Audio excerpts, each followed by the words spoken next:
Meeting number 12 of the House of Commons Standing Committee on Finance, pursuant to motion adopted in committee on January 12th, 2022. The committee is meeting on the inflation in the current Canadian economy.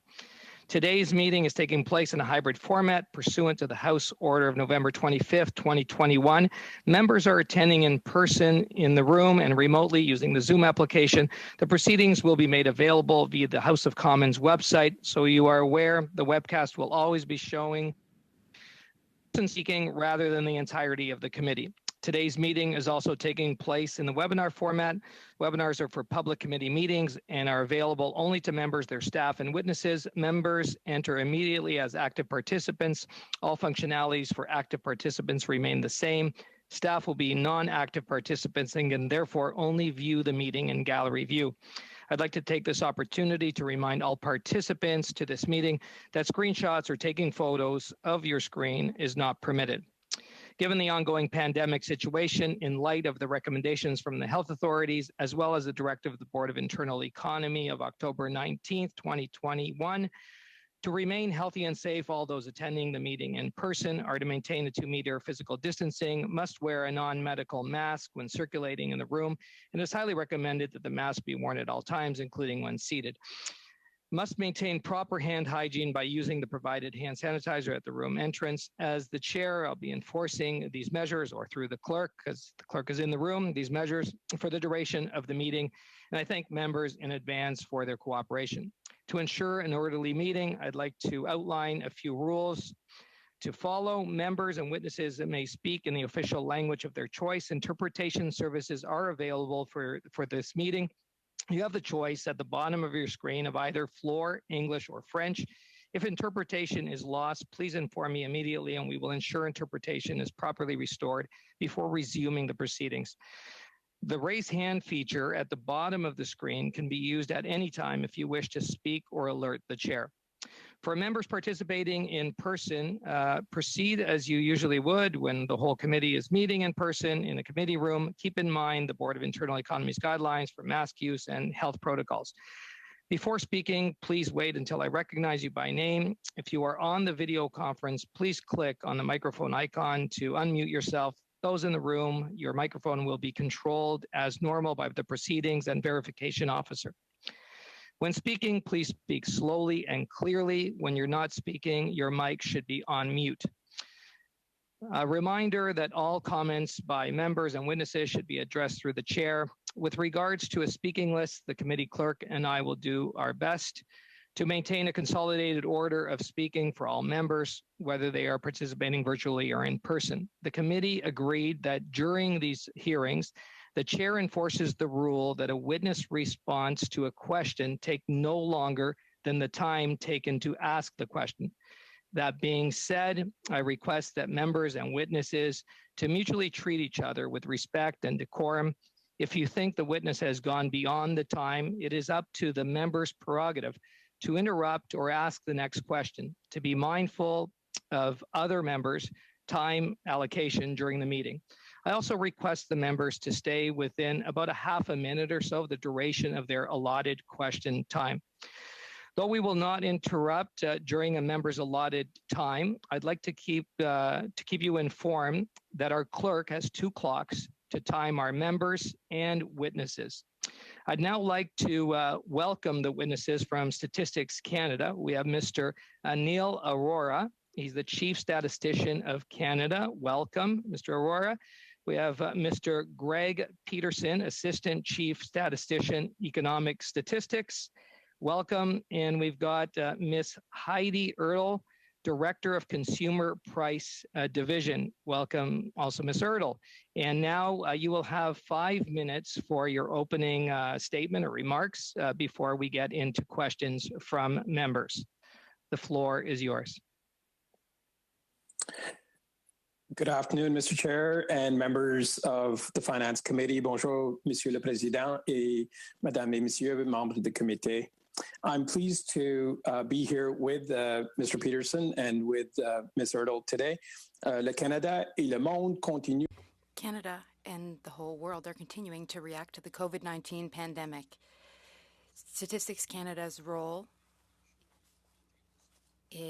with data has never been so important in supporting Canadians. Responsibility in providing high quality data and insights to policymakers and decision makers very seriously, despite the challenges of direct collection with households and businesses. We have never provided more timely, detailed, or integrated statistics. The CPI, or the Consumer Price Index, one of the most important and impactful indicators, continues to be a reliable and robust mechanism to convey the impact of the pandemic on consumer inflation and our changing consumption patterns. We've all noticed that gas prices initially plunged and subsequently surged, rising 43.6% compared to November 2020. And our food costs are 4.4% higher. Every trip to the grocery store reminds us of the impacts of weather events and supply disruptions as consumer prices adjust to higher shipping costs, higher input costs, and generally people eating at home instead of at restaurants. New home prices and resale prices are both up significantly year over year. Inflation, or the rate at which prices change over time, is not always easy to measure or interpret, but we all notice it, and the CPI is key to understanding it. Employers use the CPI to make cost of living adjustments in wages and salaries, and governments use it to adjust income taxes and social benefits such as the CPP and old age security. L'IPC est un outil essentiel à l'établissement. The CPI is an essential tool to develop and follow up on economic policy, especially for the Bank of Canada. And since its creation, it has been very helpful. By international bodies, the CPI is an extremely robust statistical indicator that's reviewed and enhanced regularly under the guidance of experts at Statistics Canada's Prices Division.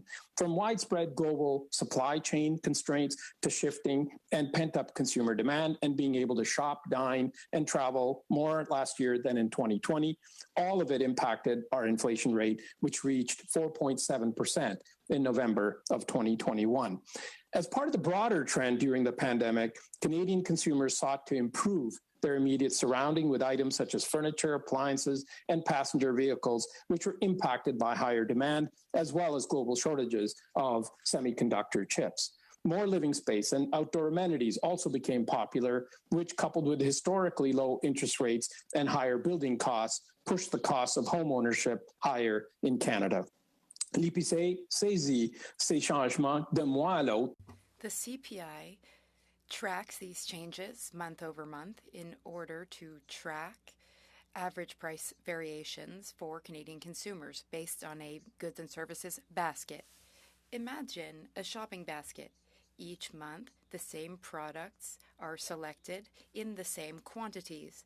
The products, the goods in this basket are the groceries you buy, or what you pay for electricity and water, haircuts, and so on and so forth. Tracking the evolution of these prices over time measures pure variation in prices. Canadians' consumer habits are changing. Our basket is as well. For example, to understand prices of a 8-track DVD player, now we have also smartphones and computers. Faster in response to the pandemic, we moved the annual updates to the basket weights. Grocery prices are now mostly collected using point of sale data, the data that are generated when the item is scanned, drawing directly on Canadians' transactions at the store. This is the highest quality data available and ensures the prices collected are what we actually pay in a given month, including sales and specials. We've added new tools such as a personal inflation calculator, partnered to develop complementary products, conducted seminars and workshops, and enriched our outputs with greater analysis. We continue to experiment, enhance, and support our collective understanding so that the CPI and other measures can stimulate good debate and ultimately allow good decisions that impact us all. Mes collègues et moi sommes heureux. My colleagues and I are now happy to take questions. Thank you. Well, thank you, Mr. Orr, right on time, and thank you to your members for being with us here today. We are now going to move to our first round of questions. The first round, each party will have 6 minutes each to be able to ask questions of our chief statistician and his colleagues. And we're going to start with the Conservatives. And Mr. Poliev, you are up for 6 minutes. Yes, Mr. Chief Statistician, the last time I saw you, you were having a CPI-adjusted breakfast over at the local diner in Manotick. And it was great to see you in person then. I hope that I will see you again in person soon. Thank you for being here today. When Justin Trudeau took power, the typical home costed $434,500. Now, $811,700, according to the MLS Housing Price Index of the Canadian Real Estate Association. That's an over 85% inflation in 6 years. Last year, home inflation hit over 25%, which the Real Estate Association chief economist called the biggest gain of all time, end quote. That followed the $400 billion of newly created cash government pumped into financial markets, much of it lent out in risky variable mortgages at interest rates well above inflation. These negative real rates literally pay people to borrow and bid up prices. Housing inflation is homegrown, Mr. Chief Statistician. Bloomberg reports Canada has the second most inflated housing bubble in the world. The average family must spend 2/3 of their gross income on monthly payments for the average home in Toronto or Vancouver, which Demographia calculates are respectively the world's fifth and second most unaffordable markets. Banking rules, mortgage insurance, monetary policy, money laundering are all federal. So is housing inflation. Here and now under this government, that is just inflation. Now, my question is how you over at Statistics Canada are including real estate costs in your CPI. Now, of course, you don't use real estate prices as part of the Consumer Price Index basket. Rather, you use shelter, which is itself a bundle of different measures, including interest costs, which, as I mentioned earlier, are artificially suppressed, and energy costs, utilities, insurance, and so on. How do you capture within that shelter subset the extraordinary rise in year-over-year house prices? Anyone can take that. Thank you very much, and it's a pleasure to see you again virtually. So first of all, there's no question in a number of our indicators, we're seeing new house prices index showing us almost a 12% year-over-year gain. You're starting to houses also show 17.7% increase year-over-year. So there's no question that the house prices are in fact increasing, and these are we take a set of comparable types of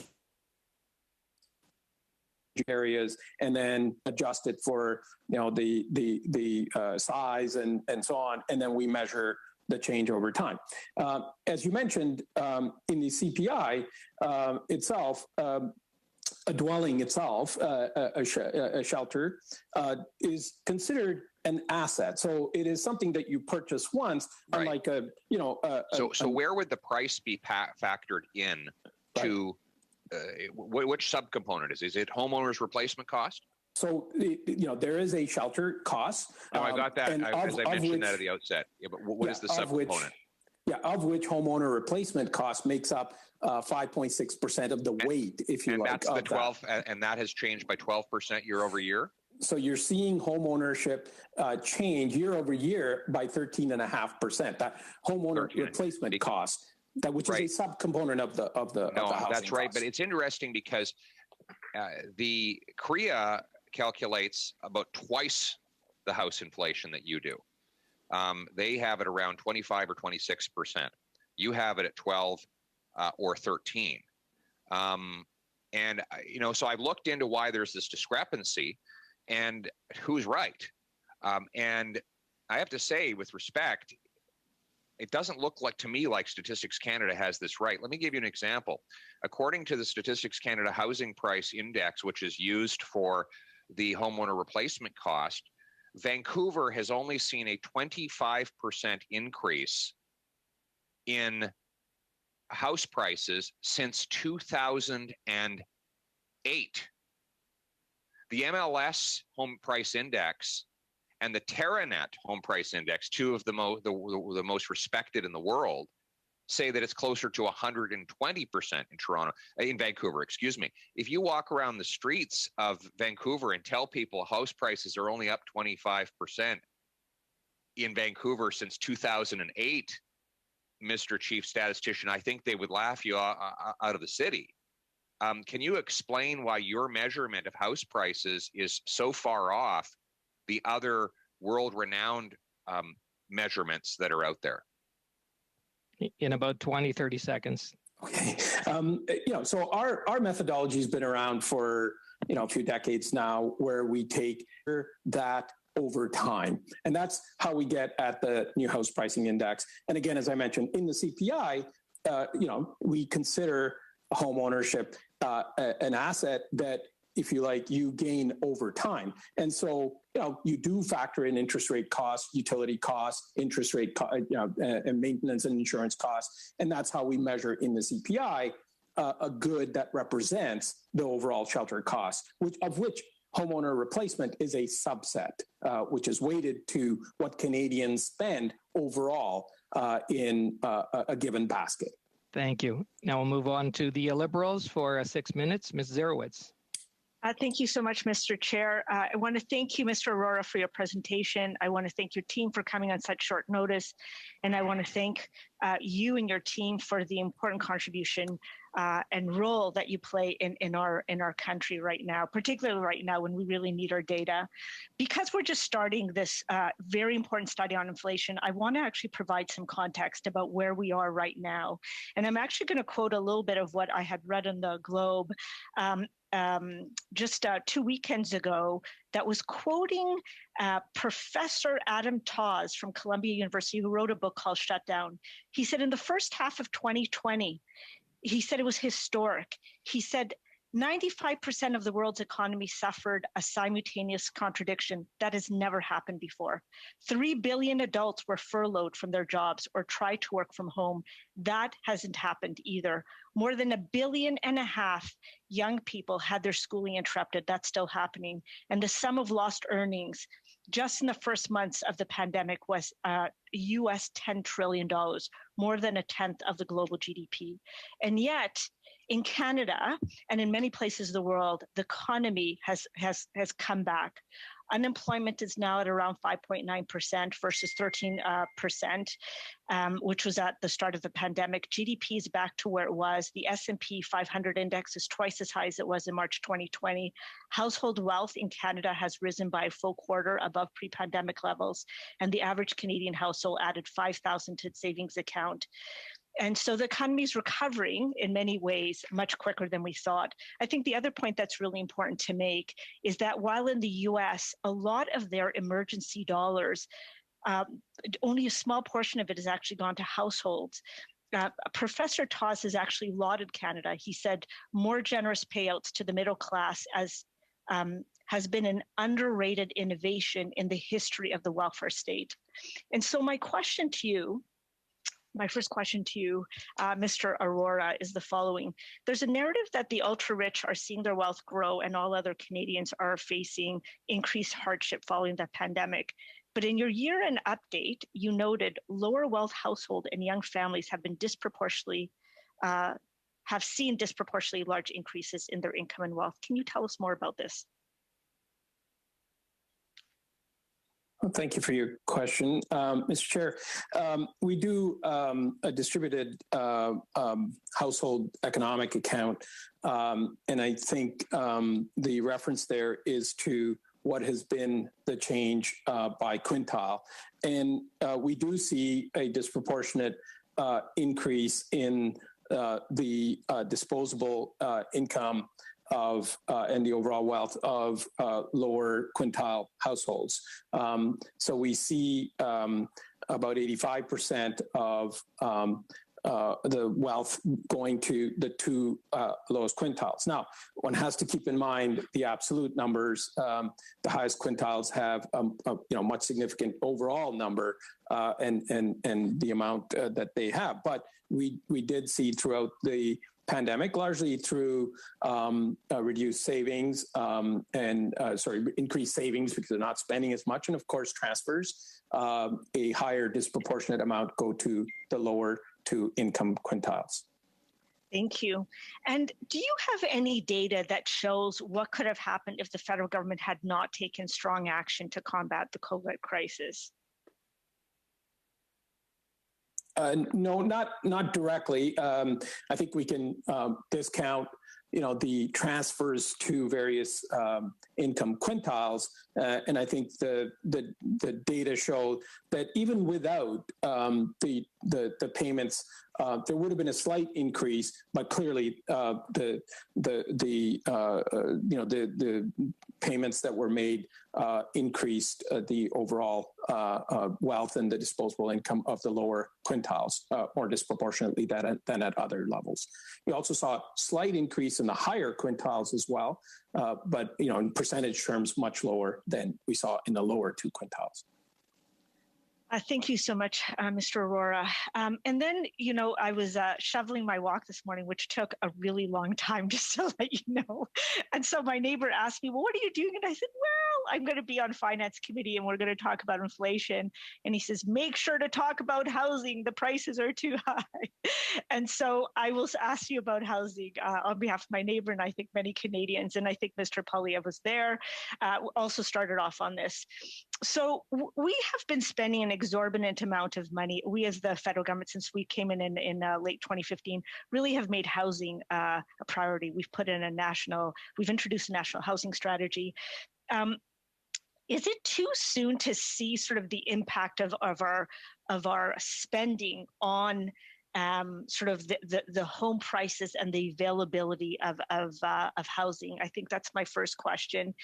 And then the fact that many people use housing as investment or actually as a pension, is that in any way somehow incorporated into or reflected in the numbers that you present in your year-end report? Thank you again. On the first one, I think I would let policymakers who are going to come after speculate, whether it's too soon or not. We don't, let Statistics Canada try to, get into, that kind of forecasting. But in terms of, the household and the house itself as an investment, absolutely, there's no question about it. And that's why you see some of the accounts that we put out, which show that the wealth actually has increased because the value of the house has obviously gone up, and in many cases the mortgage costs have come down overall 8.5% year over year. So you are seeing and of course, those that thank you, invest, Mr. Aurora. Yes, of course. Thank you. Thanks. Thank you. Now we're moving to the block, and Monsieur Saint-Marie for 6 minutes. Mr. Saint-Marie. Monsieur Fon. Thank you, Mr. Fonseca. Good afternoon, Mr. Aurora, Ms. Martel, and Mr. Peterson. Thank you very much for taking the time to answer our questions this afternoon. Thank you for all the work that you do. Thank you to the whole Statistics Canada team, because good data is behind good public policy. My first question is for Mr. Aurora. If not, then whoever else wants to answer can answer. Can you confirm the next inflation data that you'll be publishing? Will it be this Wednesday? Yes. Okay. And this afternoon, could you give us a little preview of what the data will look like? No? Okay, I understand that there could be repercussions in the market if we had a preview, but I had to at least give it a shot, Mr. Aurora. If I'm not mistaken, at the beginning of the pandemic, there was a drop in prices, for example, gas prices. Since then, prices have caught up to what they were and then exceeded them. Inflation is higher than what we expected. Could you please remind us what the latest data says regarding annual inflation rates, average rates, and what proportion of that is just catching up on the drop in prices we had at the beginning of the pandemic? I hope that question is clear, and I look forward to your answer. Thank you. Thank you very much for your question. Unfortunately, we cannot share data with you before it is formally released. Everyone will have access to it on Wednesday morning. As for gas prices specifically, which you brought up, due to restrictions and constraints around the world, gas prices went down. Then, when restrictions were lifted, we saw those prices rise again. OPEP, in April of last year, reduced production amounts, which led to a 25% price increase over the summer. For us and our CPI, gas is 3.6% of the weight of the basket. From November 2020 through November 2021, so for a one-year period, there was an increase of 40% approximately in gas prices. Then between October 2021 and November 2021, there was a slight drop, a decrease of 0.1% in gas prices. But it's contingent on restrictions, global gas prices, and pandemic issues around the world. Thank you. Gas is one example I wanted to bring up because it's very striking. But I'd like to ask this question for the entire economy. For example, the CPI, based on your latest data, can you tell us what the situation is with inflation and how much of this inflation is catching up on previous decreases? I think I will ask one of my colleagues, Heidi or Greg, to take this question. Yes, thank you. I will answer in English because I don't master the technical terminology and vocabulary. Statistician described is that many components experience base effect. When you compare 2021 to the first year of the pandemic, 2020, we do look at the impact of base effect, but that it is really specific to various components, and those components vary from month to month. I should point out that gasoline has been the biggest driver in recent months of inflation, and that was also one of the key components where we saw very large base effect as we came around to the first year anniversary of the onset of the pandemic. I also would like to point out that as we are now beyond 12 months of the pandemic, we don't see base effect as a key contributing factor, and that the increases in the last several months have been really focused on pure price pressures. Thank you. OK, je vous remercie. Monsieur le Président, est-ce qu'il me reste... Thank you. Mr. Chair, do I have some time left? J'ai encore tout plein de questions. Oh, I have so many more questions, but I'll save them for my next turn. Thanks again. Thank you, Monsieur Samari. We are now moving to the NDP and Mr. Blakey for 6 minutes. Well, thank you very much to our witnesses for being here with us today. I just wanted to ask, I guess, for a little bit more of historical context on the question of housing prices in Canada. I know we've seen extraordinary pressure just in the last couple of years, but anecdotally anyway, in the Winnipeg market, just as the example that I know better, it seems that, housing prices have been doubling about every 5 years or so for the last 20 years. And so I'm just wondering if you guys have compared a little bit the rate of increase of housing prices over the last couple of years to the trend line for the last 15 or 20 years, and could give us a sense of the extent to which these are exceptional price increases in comparison to that trend, and the extent to which those price increases are following a trend that has been making housing more and more unaffordable for Canadians for some time now. Yeah, I think it's fair to say that the last 2 years we've seen a sharp acceleration in housing prices. As you mentioned, in some jurisdictions a little bit more, and of course even within cities, we've seen a differentiation as people try to get out and get a bit more space in the suburbs.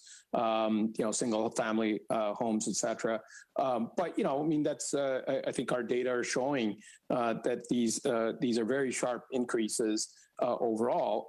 So yes, we did see, of course, an increase over time, but the last period has been exceptional in terms of increasing number of factors, right, as we've discussed before. Yeah. Sorry, maybe if you want to list those factors, and then I'll have a follow-up for you. Sure. Increased saving, as I mentioned, people working from home in some cases, and, wanting to have a little bit more space, really resulted in that kind of increased price that you see. So I think you're even in Winnipeg, you see those prices go up quite sharply in the last couple of years.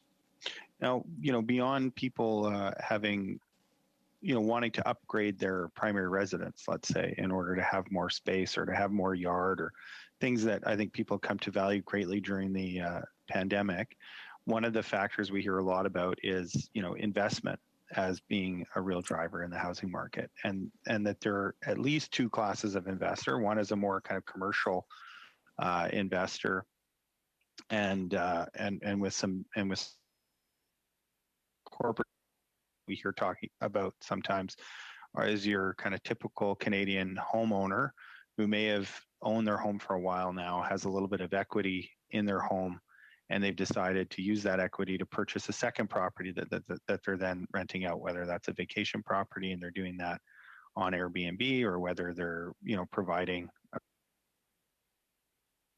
housing afford to buy their own home, or who would rather rent. Does your data allow for any kind of, when we talk about the increased pressures in the housing market and this investor presence, does your data allow to kind of weight these factors at all in terms of, how much of it is Canadian households that are looking to upgrade their primary residence versus different classes of investor that are entering the housing market as a source of passive income? Yeah, I think there's a multiplicity of questions there, and I'll ask Greg to maybe talk a little bit about some of the data on investors. But to your specific, the last part of your question, for sure we saw lumber prices increase as you've seen, just about 12%. Year over year, we saw in the summer, renovation garden shops, the lumber stores, significantly see and products, and yeah, we do see that there is a big difference in terms of the overall wealth of somebody who's gotten into the housing market and has built that equity over time, maybe even savings for their retirement, as somebody who has rented over the course of their life. So yes, that certainly does provide incentives to invest in secondary properties and so on. But maybe I'll ask my colleagues to see if they have a little bit more detail on that breakdown, of how many people are in that investment space. Thank you. I don't have that data immediately available, but we can pull an extract from our housing statistics program for the clerk. Currently, for the past few years, we have been taking a look at home ownership and sort of who owns homes. We started this exercise for the purpose of trying to identify kind of foreign ownership of Canadian properties. A lot of that work is still kind of a work in progress. So again, we'd be happy to provide the clerk with whatever information we can on kind of the class of owner, if you will. Okay, thank you very much. That'd be helpful. 15 seconds, Daniel. Yeah. Okay, well, following Monsieur Saint-Mary's lead, I'll cede the 15 seconds. Thank you. And now we're moving into our second round, members and witnesses. So this will be 5-minute round. We're starting with the Conservatives, and I have Mr. McLean up for 5 minutes. Well, thank you, Mr. Chair, and welcome everybody. Mr. Aurora, thanks very much for appearing here today. It's a pleasure to meet you this way.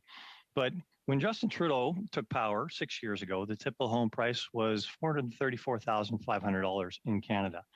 Now that price of that typical family home in Canada is $811,700. That's 85% inflation in 6 years.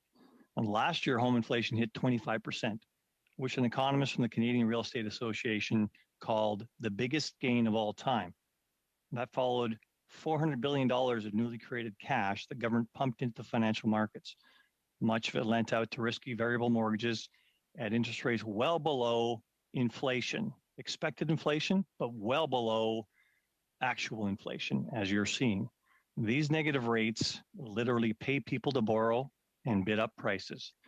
But banks look at the cost of home ownership by looking at total home ownership costs as a percentage of income. And it's usually between 25 and 40%. With taxes on housing rising and inflation on the required repairs rising, the percentage of a median family income dedicated to housing is obviously rising. At the end of 2021, National Bank of Canada calculated that percentage at 60%. Remember, banks usually look at the median being around 25 to 40% where they can lend. Is that 60% of median family income required for housing considered in StatsCan's inflation calculations? Thank you for that question. So the way that we come at is we do an annual survey of what is the typical consumption of the Canadian household, and that then gets used to weight components of the CPI. And we do this now on an annual basis, and the last one showed, no question, that the shelter costs make up about 30%, if you like, of that weight of that basket. And as I mentioned earlier, that has, various subcomponents, the household operations, furnishing and equipment, which is about just under 15%. We talked earlier about the replacement component, and so on. So, and then, of course, we do have other measures where we look at, compared to the median income of a particular household, at what point, do those basic costs, then, put them in, either in core housing needs, if you like. So when those costs increase above that rate, well, then we deem that household and every member in that household to be in core housing need. And that last figure that we have was about 10% of Canadians households were in that position where it was felt that they were spending a disproportionately high portion of their income towards shelter costs compared to what income that they're getting. So my takeaway from the response so far is that National Bank says it's 60% of median income required for shelter in Canada right now, and you have it calculated in your inflation calculation at 30%. Is that the difference between what the banks are seeing as far as the cost of shelter and what you're calculating as the cost of shelter? So again, I can speak to how we do it. And so ours is a very stable, rigorous approach over time where we go and survey, tens of thousands of households and find out, what are they spending, their income on in a typical month, down to a very, very small differential between what they take in and what they spend.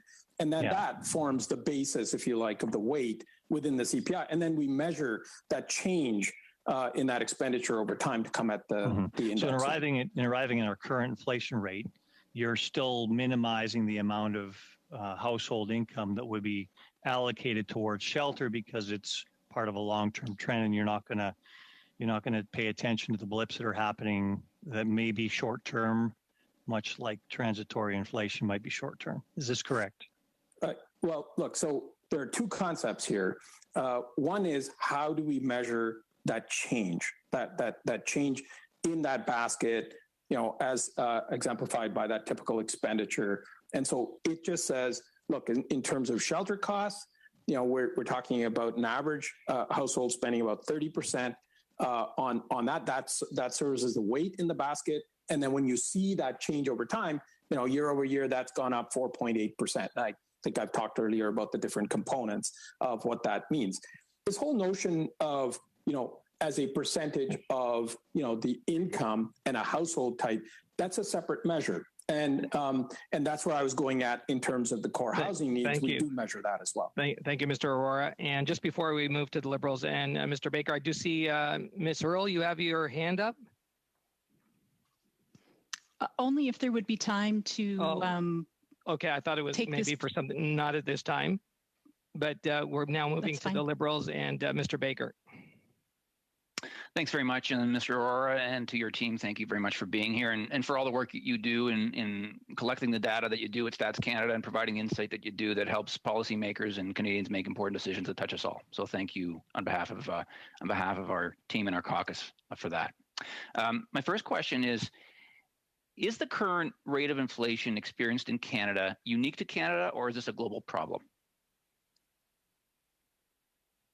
Well, I won't judge whether it's a problem or not, but certainly, our rate is 4.7% year over year in the last release that we put out. And when you compare that to, let's say, the OECD average, I think it's at 5.8 or 5.9%. So there are many countries. The U.S., of course, has a quite a bit higher rate than we do, and then there are other countries. Switzerland, for example, that have a much lower rate than we do. But I would say by and large, we're sort of in the middle of the pack with other G7 European countries about the same rate, or maybe even a little bit higher than we are. Okay, great. Thank you for that.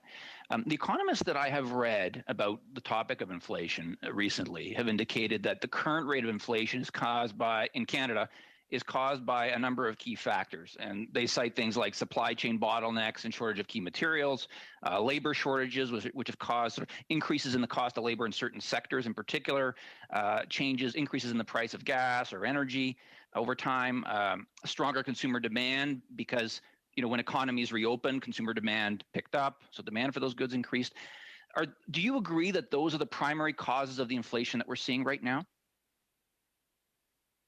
Yeah, I think our figures show that. The only thing I would add is a shift in the nature of that demand as well, as we've discussed before, as it pertains to, eating at home and cooking at home as opposed to in a restaurant. And even in a restaurant, as you know, many restaurant owners have had to invest in patios and so on at, with lumber prices that are, quite high. So even going out to eat, you're starting to, you're seeing higher costs. We talked about housing. So the nature of that demand has obviously resulted in a shift in production and where it's coming from, a higher savings rate has resulted in people wanting to renovate and upgrade their houses and so on. So I wouldn't discount sort of the nature of the change, in addition to the points that you have raised as being components of what we see in that increased CPI. Okay, I mean, so we just said that we know that that inflation is a global phenomenon, that it's faced by countries around the globe, and we know the factors that it's driven by, and you and I have just talked about those. You've just cited those or agreed to the ones that I cited.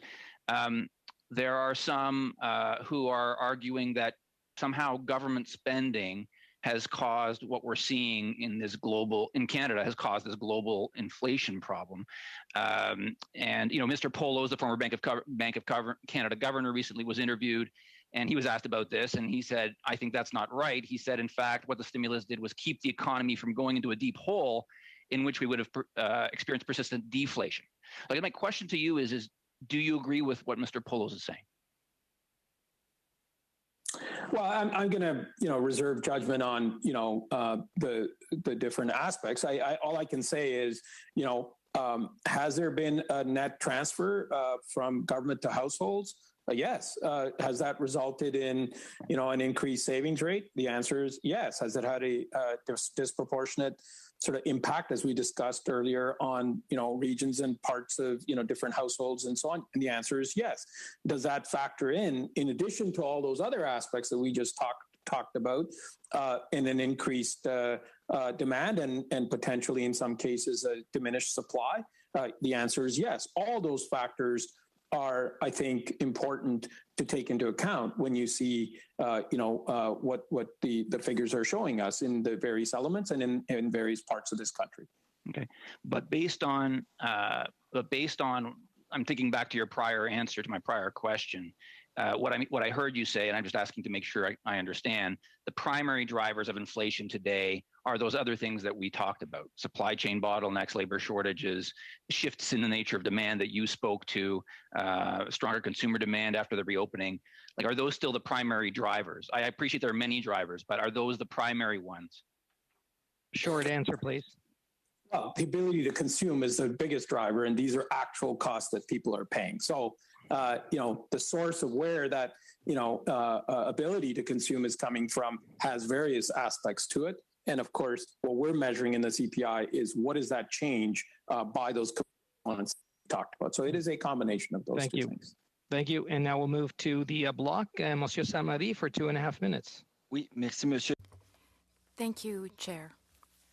Mr. Aurora, if I'm understanding correctly, the statistics that you publish, for example, on inflation, will be revised in the future. Can you explain something to the committee?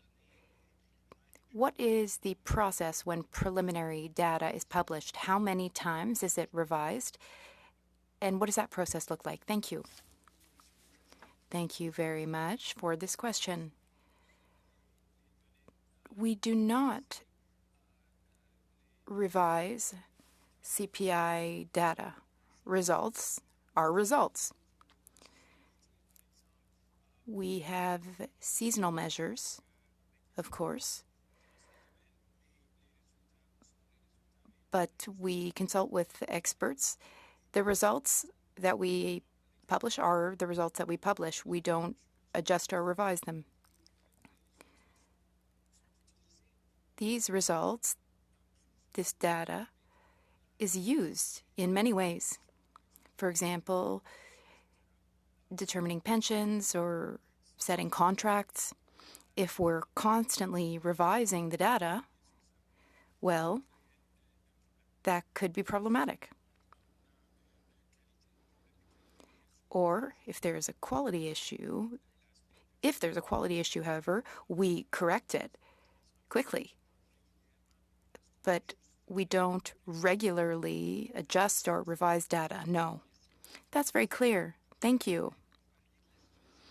Many colleagues have brought up the situation in other countries.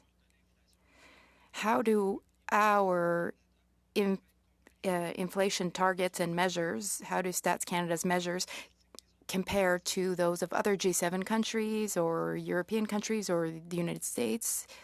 Are our measures comparable? Answer. Well, there are standards which, in fact, are set by other organizations. We do keep an eye on those standards which are set.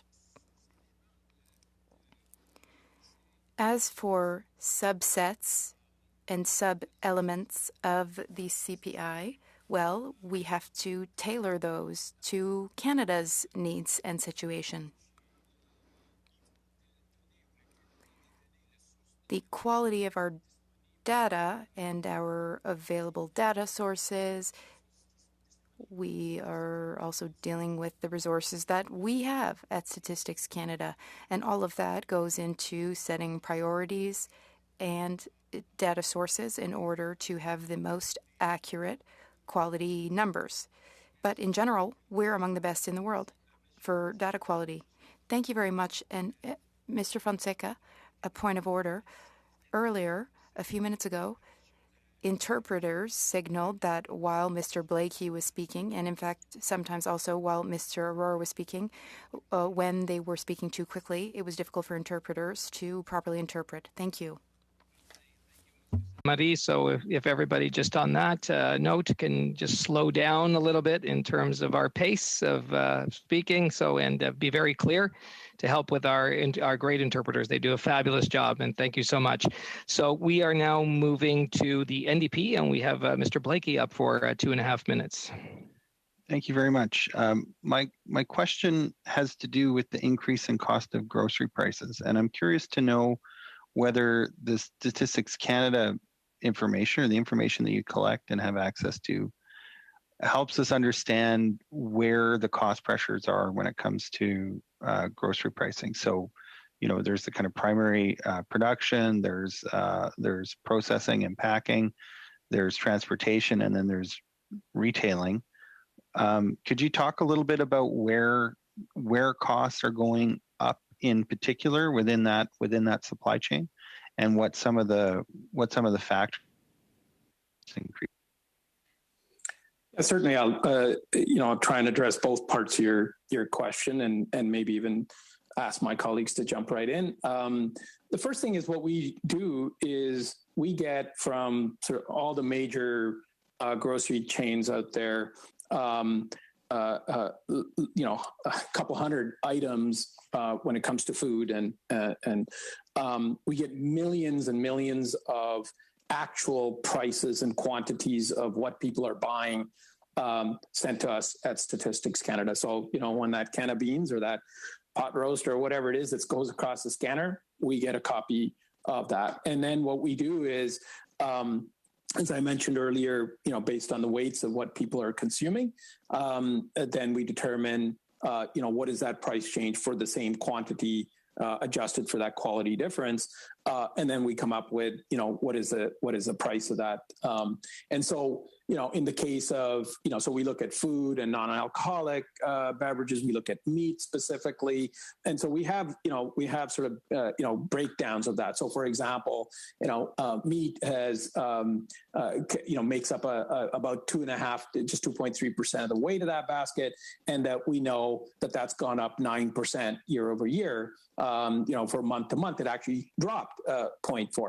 Now, some things have gone up, but fresh vegetables, for example, actually went down.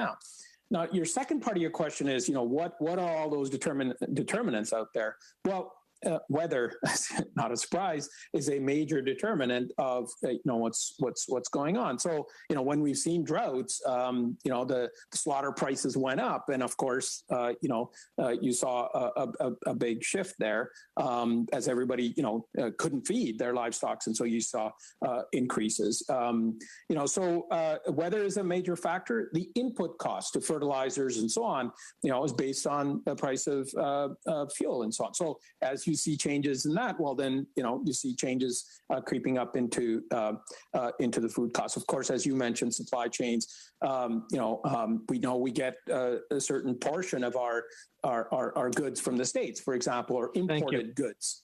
So those all factor into it. Thanks. And we'll move on to now the Conservatives, Mr. Chambers, for 5 minutes. Thank you very much, Mr. Chair. Thank you very much as well to our witnesses who are on short notice come to help us and our committee with this study. And thank you for the work that you do, obviously, to giving government and policymakers some timely information. One of my colleagues was asking about some changes in restating or maybe going back and looking at previous CPI measures, but I'd like just to ask a question about kind of some of the methodology changes that we've seen. I noted that we've changed the basket weightings for and referenced the 2020 year, which to me seems a little bit of an interesting choice, given that was quite a different year in terms of some consumption habits. And I guess the question would be, aren't we doing two things here? Aren't we kind of understating inflation by shifting weights away from some of these items that have seen significant increases, as you mentioned, gasoline with 43%, but then also when some of these items that we've overweighted because of this weird 2020 year in terms of consumption, when those prices come down in future years, aren't we going to actually pull down CPI at a greater degree? So I just wonder if you could respond to that. Thank you. Yeah, thank you for that. In fact, every year we take stock of how consumption is changing and make sure that it's reflective of the weights in the basket, so that when we measure that price change, that pure price change, that it's reflective of the most current consumption. In addition to that, what we did was also did an alternate CPI and working with the bank and some of the sources of data that they have to see if there was any correspondence between real-time shifts, even more frequent than a year, to see if there was any big change. And in fact, the numbers are not at all that different than the CPI. The official measure is the CPI that we put, but as I said, we do experiment and do some complementary work, and our data show that the CPI is a very robust indicator, and the shifts are 0.1, 0.2% from what we see. So as you said, some of these measures, some of these patterns will change in the future. Well, of course, that annual basket update will pick that up. And then we will adjust the weights to make sure that the CPI remains reflective. Thank you. So you mentioned annually looking at it. My understanding was it was kind of a every 2-year cycle. Is that not the case anymore? It used to be ad hoc, and then it went to 3, then it went to 2. Now it's 1. And as I said, even in parallel, we're doing even more frequent updates. It seems to me, though, at least kind of from consumption of, a lot of economists writing about this, or even what we read from, south of the border, a lot of the changes in methodology of CPI seem to have this effect of like dampening kind of the real inflation or the CPI rate. For example, you hear a lot about this in the US. If we measured CPI like we did in the 80s, we'd be in double-digit percentage points. Is that like a similar experience here? Like over time, we've actually seen CPI and the way it's been measured to be quite different than it once was. And, it seems like we're kind of understating it, or seem to be understating it to some degree.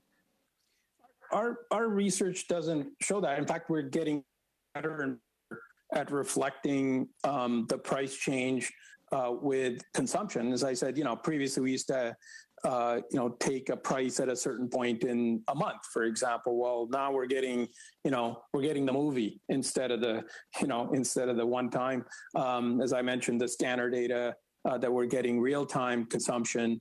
So I think we're better at reflecting true change. Okay, thank you. And just a question on regional differences, like how do you measure the regionality of some of our, if you look at, say, BC and Ontario represent like 60% of the population, how do we factor that in, housing costs as an example? Like, are we kind of spreading it across the whole country when a lot of people are experiencing something significantly higher?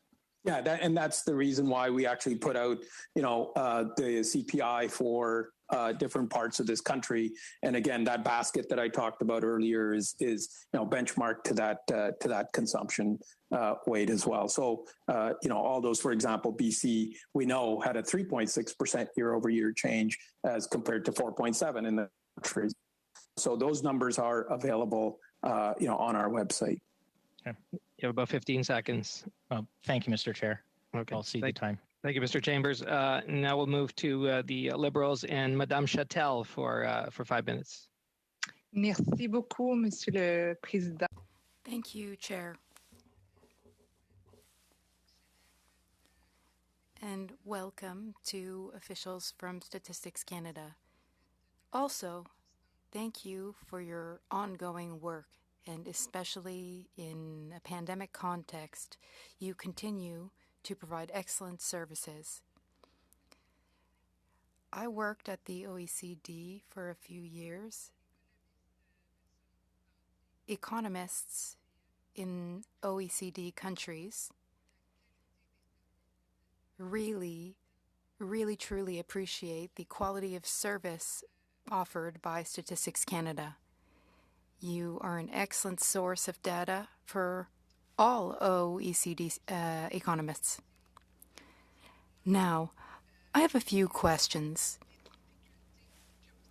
My questions are about the difficulties you raised earlier regarding inflation for food products. I'm particularly concerned, worried even, about the impacts of climate change.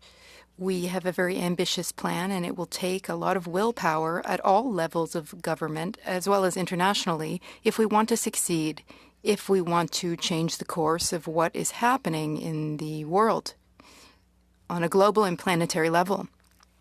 Now, in your opinion, based on the data you work with, and it's the same data we worked with at the OECD, but can you speak to us about the impacts of climate change, the impacts of extreme climate and weather events, droughts, flooding, tornadoes in the United States, forest fires? All of this has a major impact on our farm products. Farmers are well aware of this. Are you looking at this indicator, that is, indicators related to the impact of climate change on food prices? Châtel, if you could just raise your boom there, just so, because it's getting a popping sound for our interpreter. See if that helps when you speak the next time. Mr. Aurora, thank you. Merci beaucoup. Thank you very much for your question.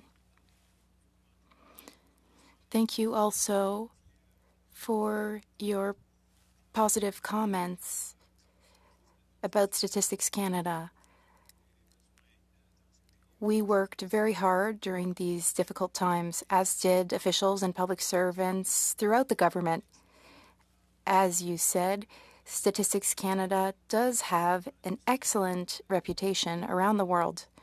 I'm very proud to lead the OECD Statistics Committee. We work very closely with our colleagues everywhere. Now, yes, of course, the climate situation is changing rapidly, and there are impacts in many sectors of the economy. We already have statistics about economic impacts.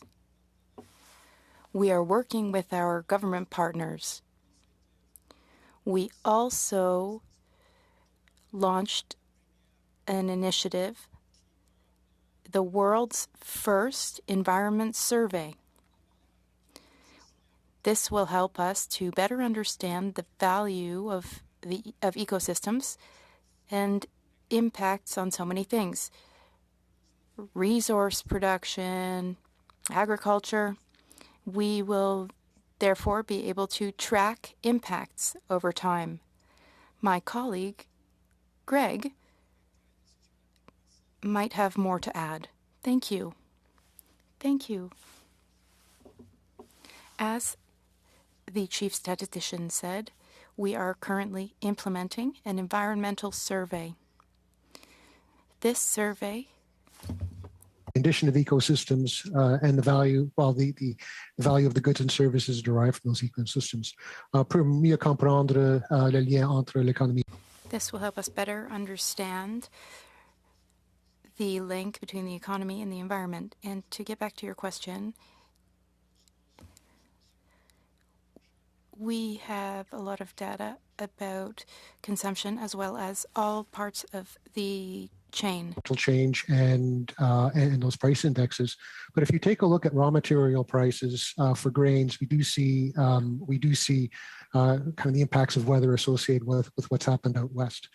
But there are links all along the supply chain, right? Earlier in the pandemic, we were seeing the impacts of African swine flu in China on driving up global prices for pork, which had an impact on our raw material price index. Thank you. Thank you, Mr. Peterson, and thank you, Madame Chatel. We are moving in, members and witnesses, to our third round.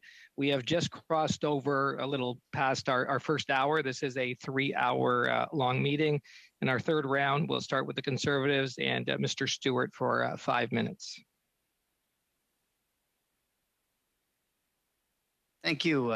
Thank you, Mr. Chair. When Justin Trudeau took power, typical home costed $434,500. Now it's $811,700. Over 85% inflation in 6 years.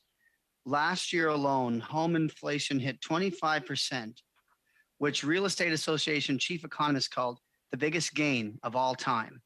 That followed the $400 billion of newly created cash that government pumped into financial markets, much of it lent out in risky variable mortgages at interest rates well below inflation.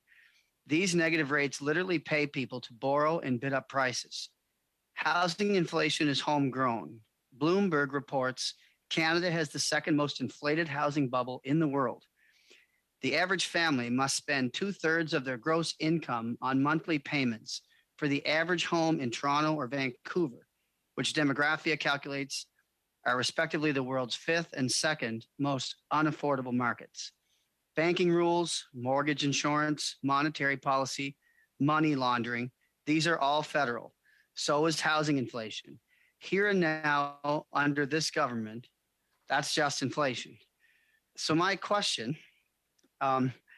when looking at my home province, I'm fielding high volumes of calls about concerns with home prices. In the first 11 months of 2021, Moncton, New Brunswick's multiple listing services home price index had gone up almost 60%.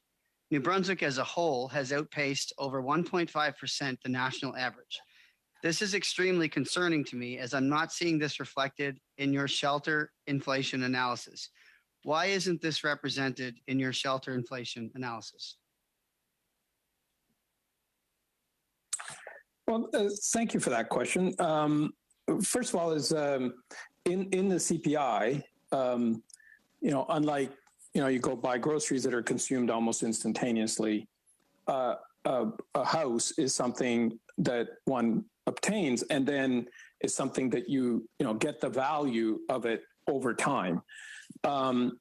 The second thing one needs to be aware of is there's no question, as I said, our new housing price index, resale, prices index on a constant basis, for year after year that we've been measuring are showing some dramatic increases year over year. So there's no issue. And some calculate average prices and some calculate on a fixed basis.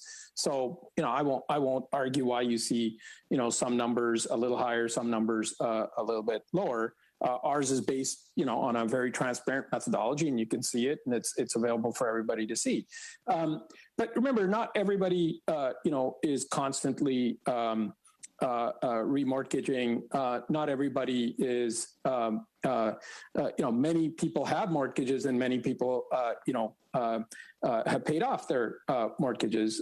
You have about 63% of the households in this country that are owned, and the rest are rented. And you see a significant amount of those that own those houses have actually paid them off as well. Nobody's arguing that the price of entry into the housing market is different today.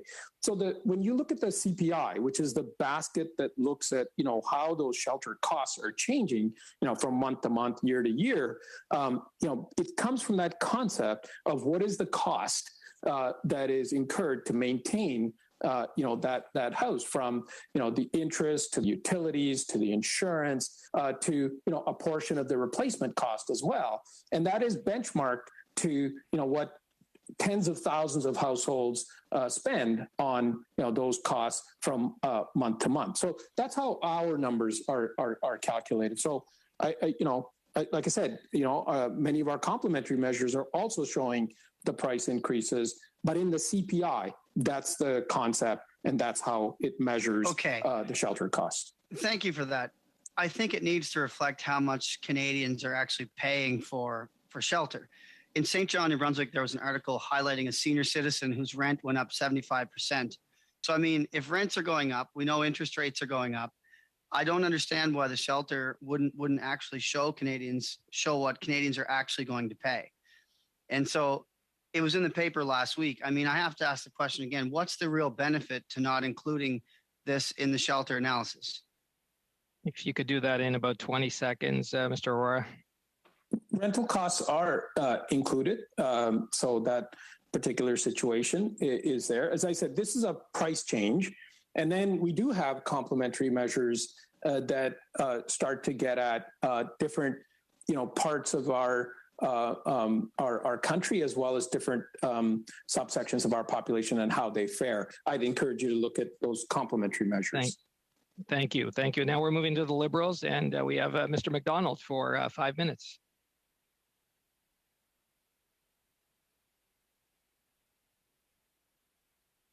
I think you're on mute, Mr. McDonald. Thank you, Chair. Can you hear me? Good. I can't hear you. Oh, you can't hear us? Oh, there we go. We're good. Okay, go ahead. Thank you.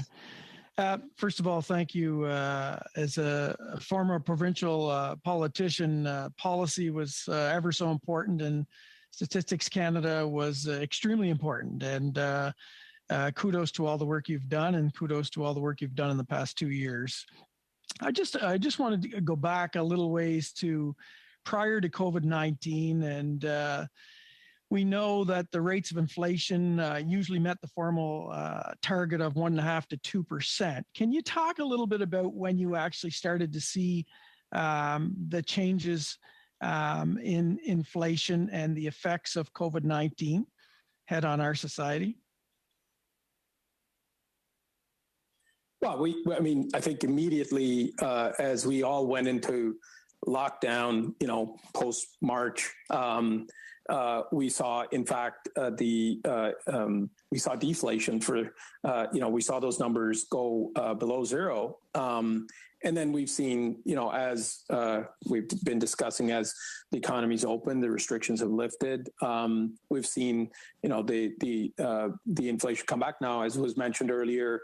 Inflation, or the CPI, is a year-over-year measure. So you also start to see those base effects starting to, come in as you watch that number, over the course of the last 2 years. But I think, as Heidi mentioned, we're starting to see those base effects starting to diminish. And now you're starting to see more and more of the price, true price change over time. So yes, you saw an immediate drop because everybody stopped, doing anything for a period of time, and then you slowly started to see gradual shifts, and then you saw this period of increased inflation above that 2% for all the factors that we've outlined earlier in the conversation today. Thank you. So basically, if the government hadn't made of investments, that deflationary, that downward spin that you're talking about, would have lasted longer and kept going longer, which would have had major effects on our GDP and our economy. Is that correct? Yeah, look, I'm not gonna speculate because it's not a one dimension reason. There are multiple reasons, as we've discussed before, of which transfers are certainly one of the stimulants, if you like, of consumption. And so, but I'm not going to speculate because I don't have that, and maybe others are better positioned to do the what if scenario than we are. Okay, thank you. I think I'll go back to Mr. Peterson if I can. And he was talking earlier, and I don't think he had an opportunity to finish his question on goods. Can you provide any insight why for the past 20 years our goods inflation rate was about 2.1%, but in 2021 it went to 4.4%? And I think it relates to the question that maybe you haven't answered, Mr. Peterson. Well, I think if you take a look at sort of over the course of the pandemic, over the course of the past 2 years, there have been a range of factors that have led to changes in prices in a range of different commodities. As Mr. Aurora mentioned earlier, in May of 2020, crude oil prices went negative for a period. And if you follow the supply chain through, this, of course, had an impact on our raw material price index, our industrial product price index through to the price that we're seeing at the pump. So as Saudi Arabia and Russia, kind of cut back on oil production, demand for oil shot up, prices go up, then ultimately that leads to an increase in prices at the pump. Through a range of different commodities, we've been seeing sort of a large number of sort of sharp price movements. Lumber has had an impact on the price of residential construction. It's had an impact on sales in hardware stores. That factor is driven not only by demand for lumber in Canada, but also demand for lumber in the United States. So it's almost like every commodity has a story. Thank you. Just another question, and if I know it's going to be a quick one, but demographics, basically aging in place. What effect does aging in place have on, and national migration have on our housing supply? In about 20 seconds. Well, it does have a factor for sure. More people, come in, they want to have places to live, and home ownership in Canada is a desired effect. And just give you one example, in Eastern Canada, we've seen a disproportionate increase, as was mentioned earlier as well, because of the higher demand and people moving out. So migration, immigration, growth are all factors in this story. Thank you. Okay, thank you. And now we're moving to the block, and we have Monsieur Samari for 2.5 minutes. Oui, merci, Monsieur le Président. Thank you, Chair. As this is the beginning of a new round, I think I have more than 2.5 minutes, unless I'm mistaken. Chair? I've got 2.5 minutes here as our third round. Is this? Okay. Yeah. Bon, c'est bon. Oh, okay. Just wanted to double check. Thank you. Mr. Aurora, I'd like us to come back to the matter of inequality. It was addressed earlier. The pandemic has exacerbated inequality. You have broken down the data by quintile, income-based quintile. Now, what is the impact of higher than expected inflation? Does this have an impact on the quintiles as well as by population groups, for example, retired Canadians, students, small business owners? Can you speak to the link between a higher than expected inflation and these measures? Merci beaucoup. Thanks very much.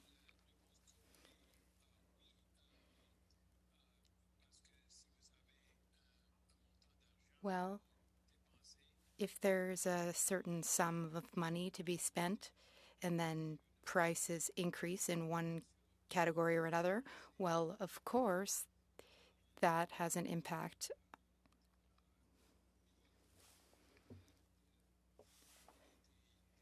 There are, though, so many moving pieces and parts in the equation. There have been, for example, more transfers to households, which has increased consumer spending power. and also increased demand. But, as has been brought up many times, there are changes to prices for households, which has an impact theoretically on value in households. There are two sides to the equation, and there are so many factors. Lastly, in many cases, there's been a substitution. For example, if something costs too much, is too expensive, then the household will consider an alternative product. So there are many factors, but in general, you are right. Thank you. And we're moving now to the NDP and Mr. Blakey for 2.5 minutes. If the government were to set for itself the objective that no Canadian household would find itself in core housing need, does Statistics Canada, do you think that the information that you currently are able to collect and that you analyze and report out on would be sufficient in order for the government to build a plan like that? Or do you think that there are certain important data sets about the housing market, both rental and the owner market, that Statistics Canada would like to be collecting either from industry or from government, that would make it possible for the government to produce a better plan for meeting the needs in the housing market? Look, we're always looking for new sources of data to make the indicators even stronger. It's as I said, it's a bit of a team sport where we work with our colleagues at CMHC. We work with organizations like CREA. We work with the impacts. And yeah, sometimes I think it can be a little bit challenging to get good sources of quality data that we can count on from month to month on a comparable basis, so that we can turn it into statistics, right? So the volume of data does not automatically convert itself to good quality statistics that one can then count on. Would you say, and I'm sorry to jump in, it's just, please we have such limited time. I'm just wondering, for this committee, which may well be able to make some recommendations, are there particular data sets that you think we should be recommending Statistics Canada have access to in order to produce better information on the housing market and better housing policy? Yeah, maybe I'll just get Greg to give you a very quick summation of a couple of those points, because there are a couple of points that where it could be helpful. Thank you. I think what we find really helpful is the ability to draw stronger linkages between the sort of indebtedness of households and kind of other financial characteristics of the household and home ownership. Essentially having that better linkage would be good. Challenges there. And does that data tend to live in the private sector, like with banks and other financial institutions, or does it reside already somewhere in government? Largely banks and financial institutions, yeah. Thank you. Thank you. Thank you, Mr. Blakey. We're moving now to the Conservatives for 5 minutes. And Mr. Polyev, you have the floor. Thank you very much. Can you please tell us what is the benchmark housing price that you are using to arrive at your year-over-year calculated change?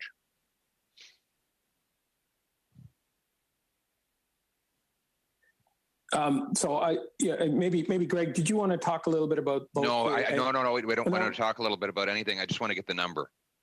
So as I mentioned earlier, the new housing price index, which shows. Do we have the number? Yeah, I believe it's 11.9% year over year. No, sorry. The price. They should have a dollar sign beside it. We'll have to dig that out if you want the actual. Because your numbers are way off compared to. It's an index that we use. No, I realize that. Difference. Yeah. So does CREA. They have a world-renowned methodology, which they're able to publish the price, and they have it at $811,700 right now, versus $641,300. Those are verified numbers. They just published them today, showing a 26% increase, which is double what you're reporting.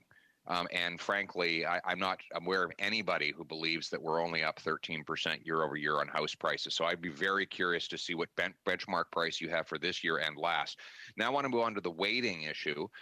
You weight homeowner replacement cost as 5.6% of the CPI. According to data also published by your agency, there were about $450 billion of real estate transactions from Q3 2020 to Q3 2021, and that works out to 18% of the GDP. But why is it that the homeowner replacement comprises 5.6% of CPI, when in fact it's home purchases in dollar volume are 18% of the entire economy, three times higher in relative terms? So the homeowner replacement costs is, the times that, somebody's house gets burnt down and has to be completely built from the ground up. So it's the increased cost of labor, it's the increased cost of lumber. But I'm not sorry. That's what that component is. I didn't ask what it is. I asked why is it such a small share of the CPI when it's such a massive share of the economy? Because not everybody's house gets burnt down and has to be rebuilt every right. But I wasn't month, asking about the number of people who had a house burned down. I'm talking about But no. Sorry. What I'm saying is these are raw numbers that from your agency showing that that the dollar value of home purchases equal about 18% of GDP. How can it only then comprise 5.6% of CPI? It doesn't make sense. Shelter is the number one, cost. No, I'm not asking about shelter. Mr. Poilievre, if you would just allow the witness, please, to respond and give him the equal time as you've asked for. So allow the witness equal time, please. Thank you.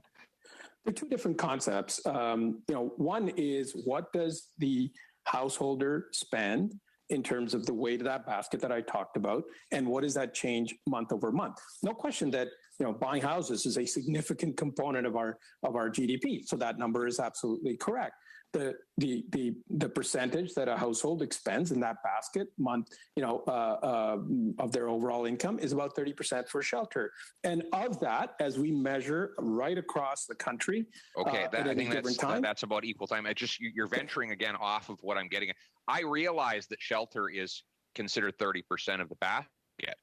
However, I'm not asking about that. I'm asking about the homeowner replacement cost, which is the actual cost of buying a house. It's the closest thing to buying a house that you crack in this CPI.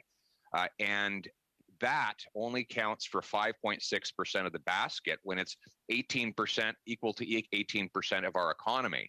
So it seems that not only is your agency vastly underestimating housing inflation, but vastly underestimating the share of that inflation in the overall CPI calculation. That might be why the CPI is artificially low. Do you want to comment, Ms. Ertl? You got 30 seconds. If I may, in addition to house replacement costs, which is the key piece where new housing prices come in, only new, not resale, the owned accommodation also includes many other components of running a household. That's all the property taxes, that's the insurance. Right, and that's not what I'm asking about. The total Allow the witness to finish, please, Mr. Poilievre. The total weight of owned accommodation is actually 19.7% as of the last basket update, and homeowners replacement is only a part of that. Yes, but again, the time, Mr. Poilievre. We're moving on now. We've got the Liberals for 5 minutes. Ms. Zarowitz. Mr. Chair, given the fact that we're at the 1.5 hour mark, shall we allow our witnesses maybe a 5-minute health break? No, there's no unanimous consent. There's no unanimous consent. We have work to do here. 5 minutes, Mr. Poilievre? Yeah. Anyway. Ms. Zarowitz, you have 5 minutes. for your time. It doesn't look like we have unanimous consent. Mr. Polyev is not in agreement for a health break. Okay. All righty. I don't think that unanimous consent is required, Mr. Chair. I think we do need a 5-minute health break just to let people stretch their legs and get up, and those that may need to use the washroom. Mr. Clerk, is that correct? UC is not required? Okay. It's not? So, okay, we'll take a 5-minute. So we'll suspend for 5. Thank you. Yep, thank you.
break. So a little stretching, use the washroom if you needed to, or get a drink of water. Anyway, we are commencing again. We're back with, we have the Liberals and Ms. Zarowitz for 5 minutes. Thank you so much, Mr. Chair. Mr. Aurora, can you talk to me about the impact of labor shortages and the mismatch between labor supply and demand on inflation?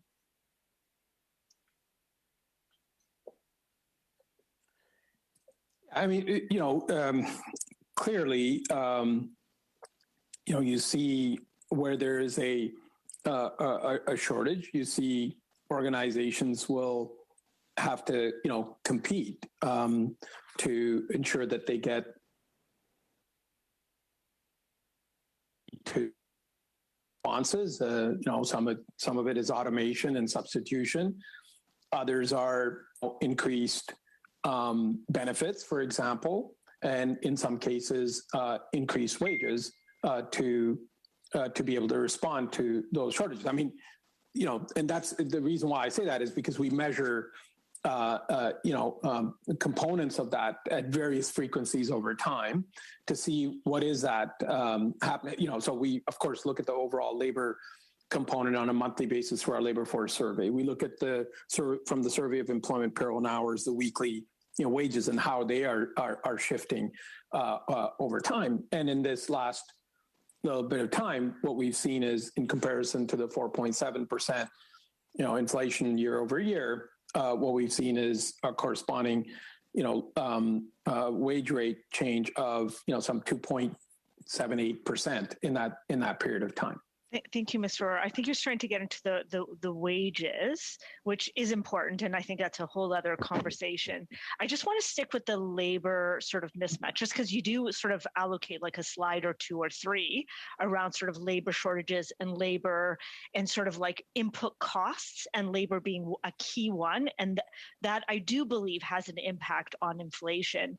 One of the things I've been curious about is whether or not Stats Canada collects data at the regional and local level around labor needs or skill needs. And if you could just talk to me about that, just because when I see a mismatch, particularly when we have such fairly low unemployment numbers and such great needs across the country in terms of labor shortages. We know a lot of it has to do with immigration, so that's part of it. But there's also a mismatch out there.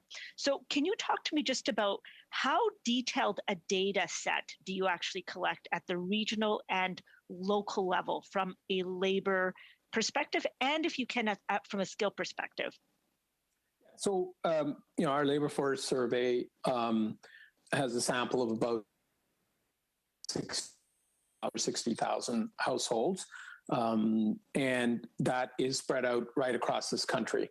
So we get at that employment region to get at what is the labor market situation, the number of people who are employed, the number of people who are unemployed, those that are still looking but can't find something. And we break it down, and in the last year or so, we've even gone much deeper in terms of looking at it by employment equity groups and so on.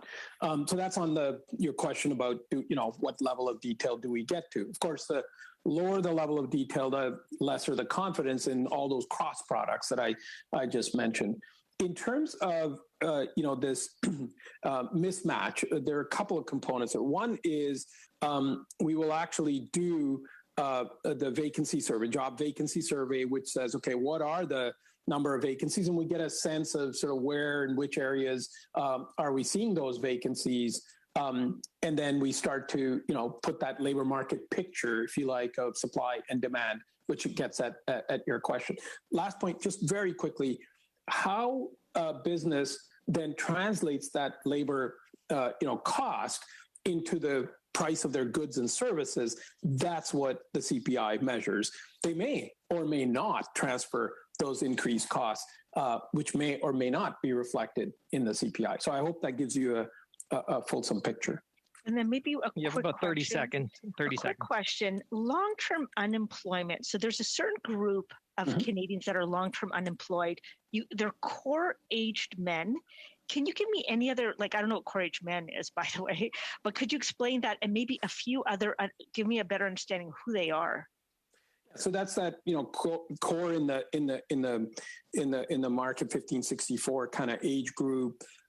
You're starting to see anybody that has been unemployed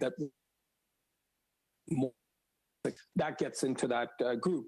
And we've been tracking that number, and that was up as high as 350,000, and that's come down quite considerably in the last number of months, with many of them returning back into the work. So we actually track that long-term unemployed group and what progress or lack of they're making. Thank you, Mr. Roy. Now we're moving into our fourth round. We have the Conservatives up. Mr. McLean for 5 minutes. Well, thank you, Mr. Chair. Much appreciated. Housing inflation is homegrown in Canada. We have the second most inflated housing bubble in the world. The average family,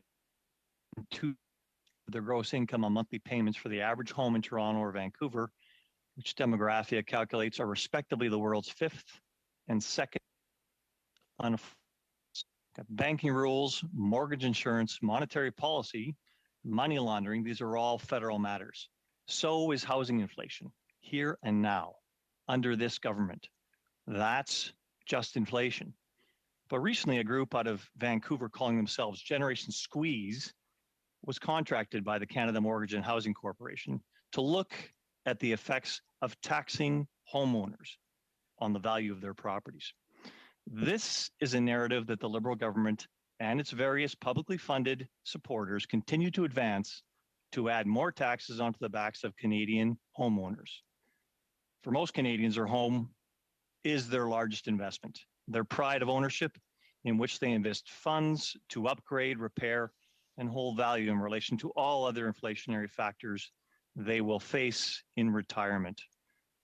What data do you have at StatsCan that shows how much more the average Canadian household will be paying with this additional Liberal tax on housing? There is no tax. Oh, sorry. We don't have any data on that, nor would we speculate on that. I think others would be better to do. Well, the study's there, Mr. Laura.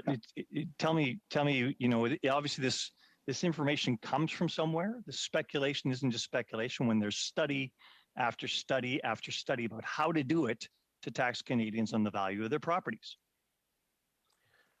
Look, we deal in facts, and that's, and we do too, sir. And with all due respect, this is a fact. This is a report put out by an organization that was contracted by the Canada Mortgage and Housing Corporation. Now, surely you've seen that report. Surely you can comment on the data about how much more Canadians are going to have to spend on housing because of an additional tax put forward by a group funded by Canada Mortgage and Housing Corporation. Look, I haven't actually seen that report, and probably that question is better placed to them to find out how or what they're using to arrive at it. When and if that ever becomes material, then of course it'll be part of our system of national accounts. Thank you. Okay, I'll move on. But material for Canadians means more money to be expected from this government for their ownership of their homes going forward. One of my colleagues talked earlier about the cost of mortgage interest cost and homeowner replacement cost. Now we know the mortgage interest cost is going down because of this government's monetary policy, way more than made up for by the actual increase in the homeowner's replacement cost. And I'm sure you've seen that in your data. The data I have says that, you can take one down by about 6% for Canadians over the last couple of years. That's the mortgage interest, but that's caused an increase of about 15% in the homeowner's replacement cost. So one does not balance the other. Now, we always say that mortgagers don't buy payments or don't buy houses, they buy payments. So their actual replacement cost is going up. How is that reflected in your calculations? Because we're not seeing it. It's so much different from everything else we're seeing as far as our neighbor, the US, for instance. Thank you for that question, and maybe I'll also ask my colleagues to jump in. I'll just say that you're absolutely right. What we've seen is that the mortgage interest costs, year over year, have gone down by 8.3%. And again, I keep trying to clarify that homeowner replacement cost is not the cost to replace the entire home, as you buy new ones and so on, but it's actually, a component of, the shelter costs as consumers would feel it in the CPI. But perhaps I could ask Greg or Heidi if they want to add to that answer. Sure. Essentially, in the CPI is, I'm sorry.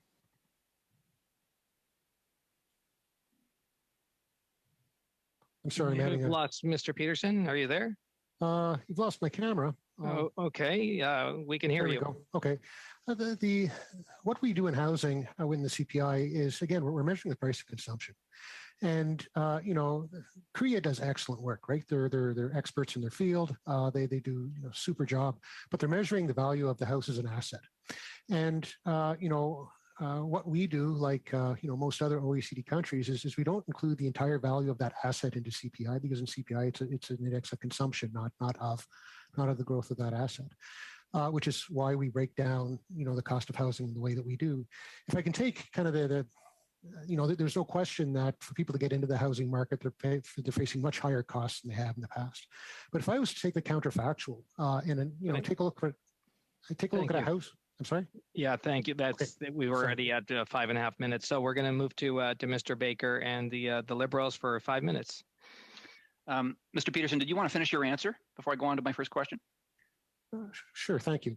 If you think about the counterfactual, for sure, somebody entering into the housing market they're going to pay a lot for a house, right? The value of that asset is quite large. If you think about a senior that is perhaps downsizing and moving out of that house, so that are selling their asset, their cost of living isn't going to decline as a result of that, right? They're still facing the same cost of consumption that they were prior to the sale of the house. Their wealth, the cash assets may go up, but the cost of living doesn't.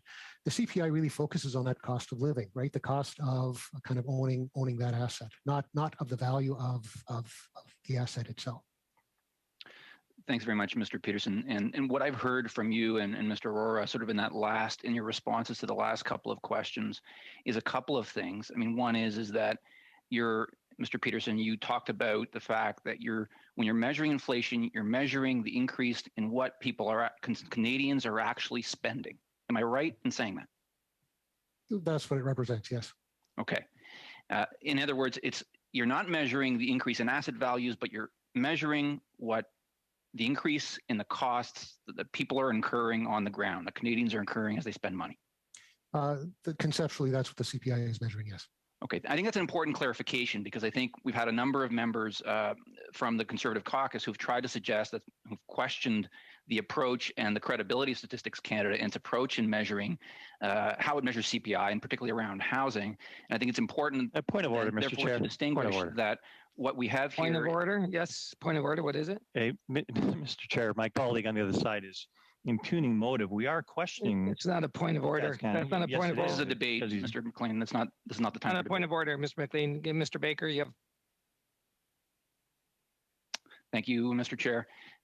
So what I hear from the members of those members as they ask those questions is they're citing increase in asset prices of houses, and that's what you're measuring is the increase in cost that Canadians are actually facing. Am I correct, Mr. Peters? Conceptually, that's what we're after with the CPI. Thank you. Now, what I wanted to do is also on the housing front speak to, that report which Mr. Poilievre, Mr. McLean, others have referenced, the Canadian Real Estate Association report. It actually says that the actual, not seasonally adjusted, national average sales price posted a 17.7% year-over-year gain in December, which to me is very consistent with the kind of figures that we've been talking about here, and not consistent with some of the high figures that have been cited by some of the members as they've been talking. So I think that's important that if we're going to use, even on the CREA report, which is looking at asset price increases, as we've just clarified, that it's actually 17.7% year over year is what. come back to you to clarify. You've spoken to this a few times, but I think it'd be helpful to kind of summarize for us because one of the important aspects of the discussion we're having is about housing. Could you just speak to what the primary causes are right now, this year, to the increase in the price of housing? Yes, certainly. I think the first and foremost is the demand. We are seeing because of COVID a desire for people to have more open space. The kind of facilities that allows them to maybe combine a little bit of their leisure activities along with work and shelter and so on. Second is the what we see are the interest rates. The mortgage rates are at still historic lows. So I think that also gets people to those are all the components of our our surveys that are telling us this. And then we see the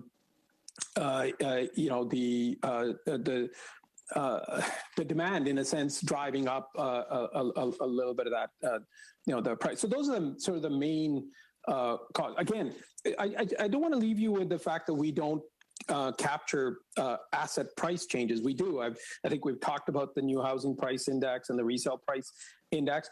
We calculate them on a slightly different basis than our colleagues in Korea and others. And so it's important to know that one we're talking about as an average price. What we're saying is for a basket, if you like, of houses with single, multi units, et cetera, year over year, through the construction, the builders that are actually building it, they give us the information, and that's what the numbers are telling us. So it's a slightly different.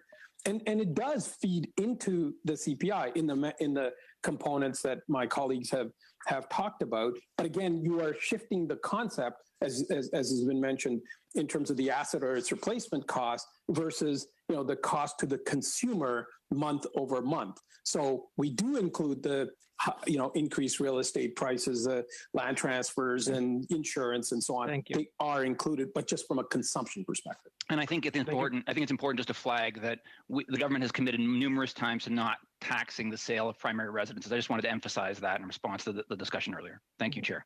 Thank you, Mr. Baker. And now we're moving to the block. Monsieur Samari for 2.5 minutes. Oui, merci, Monsieur le Président. Thank you, Chair. Mr. Baker, he spoke again about primary causes of inflation. In this case, in the context of the housing sector. Earlier, we spoke about the main causes of inflation in general in the economy. One thing that concerns us when we look at the impact of inflation on the economy is that there's a collective psychology. People expect inflation, and people expect inflation beyond 2%, which can have a snowball effect. It's concerning. Mr. Aurora, in the statistics, in the measurement of various prices that you measure in the economy, are you seeing any signs of such a phenomenon?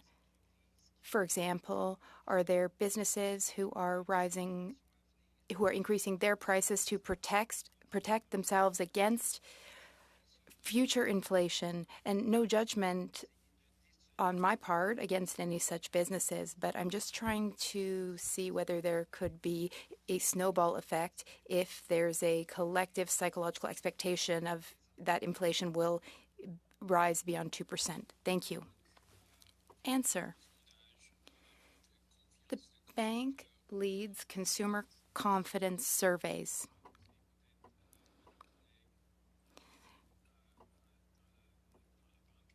And this question is asked of colleagues at the Bank of Canada.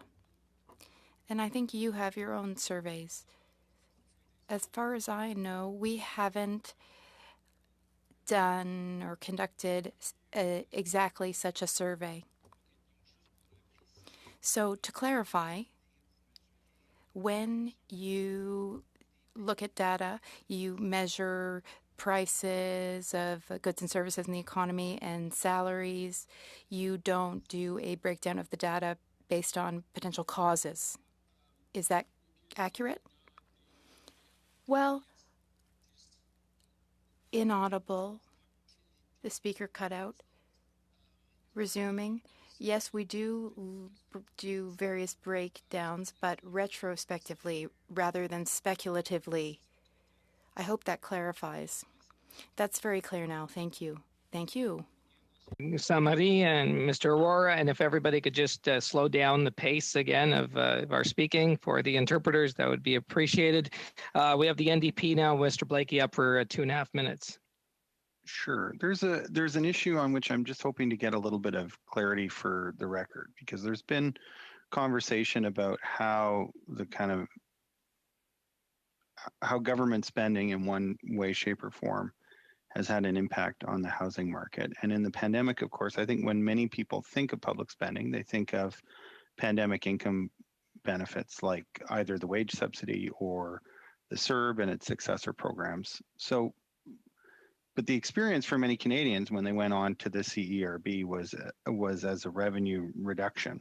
In many cases, they were making over $2,000 a month, and it meant less income. In the cases of those Canadians for whom it was an increase in income, it seems unlikely, but I'm looking maybe for some comment that banks would give someone a mortgage based on them having a temporary $2,000 a month benefit. So I just want to be clear about, when we talk about government spending that had the ability to impact the housing market, is there any evidence that the spend in pandemic income support on the CRB and the wage subsidy and like programs was the kind of spending that may have made an impact in the housing market from the point of view of driving prices up? Or are we talking largely about the liquidity that was granted to financial institutions in the first days of the initial lockdown? Yeah, we have no data to, triangulate, the specific transfer from the government or to, a business to the intentions of that amount and potentially increased savings from, a lack or reduced expenditures that relate directly to, jumping into the housing market. We don't have that. We have, as I mentioned earlier, looked retrospectively at, looking at those data for transfers and, done who got it, how much, and what did it do to their, overall, fiscal kind of situation at both, on the business side through our business condition survey, as well as on the household side. But nothing would said, that resulted in them, wanting to kind of get into a particular market. Who do you think that the committee could invite in order to try and get an answer with respect to what kinds of pandemic spending by the government are ones that might be driving inflationary pressure in the housing market and which ones likely aren't? In like 20 seconds, please. I'm not aware of exactly who would be able to, or if anybody, frankly, is going to be able to say this dollar went here and this dollar went here. I think in general, you can see what the basket is and what the result is, but to associate, one with the other, I think everybody would struggle quite a bit to be able to say this is causality on this part. Thank you. Now we're moving to the Conservatives, and we have Mr. Chambers up for 5 minutes. Thank you, Mr. Chair. I would just like to go back on some of the methodology and talk about used cars for a moment. The Globe and Mail reported that the CPI uses new cars as a proxy for used car prices. And, in the US, there's been a 40% increase, which has significantly increased their reading of inflation there. In Canada, Auto Trader has used car inflation at about 9%. An online platform, Car Guru, has it at 15%. Understand that it represents a reasonable portion of the basket. And so I just want to confirm, are we using new car sales as a proxy, or do we actually have a good measure for used car sales in CPI? First of all, used cars are included in the CPI. So in that basket, it makes up a relatively small weight of 1.43, give or take percent. And yes, we do, because there is no real, quality data in Canada just yet. We haven't stopped looking, and we are doing some work on that front, by the way. And so in the absence of that, we do use the Canadian new market change, which is about half the percentage, so 6.6 as opposed to, double that amount in the States. So I just want to make sure that it's put in perspective, that, it's not a massive determinant of, the overall CPI. It's not something that, we dismiss. We just don't have that kind of ecosystem, as in the States, of trying to get at a really good sense. And even in the States, by the way, there is they use a couple of, one specific private sector source, and which contains dealer bought used cars. Okay, thank you. So, it is understated. Just, anecdotally, we see significant increases in used car sales. Used cars are selling now for 95% of a new car that are just 2 years old. Like, that's a huge jump up from what normally would be a 60% of total value. So totally recognize that. So I'd just like to shift to money laundering for a moment and some of its effects. Many of my colleagues have talked about an 85% increase in housing prices since 2015. Yes, this follows kind of about $400 billion of new cash kind of pumped into financial markets, liquidity granted financial institutions to continue underwriting record amounts of mortgages. Bloomberg says we've got the second highest housing bubble. It's eating up, 2/3 of gross income.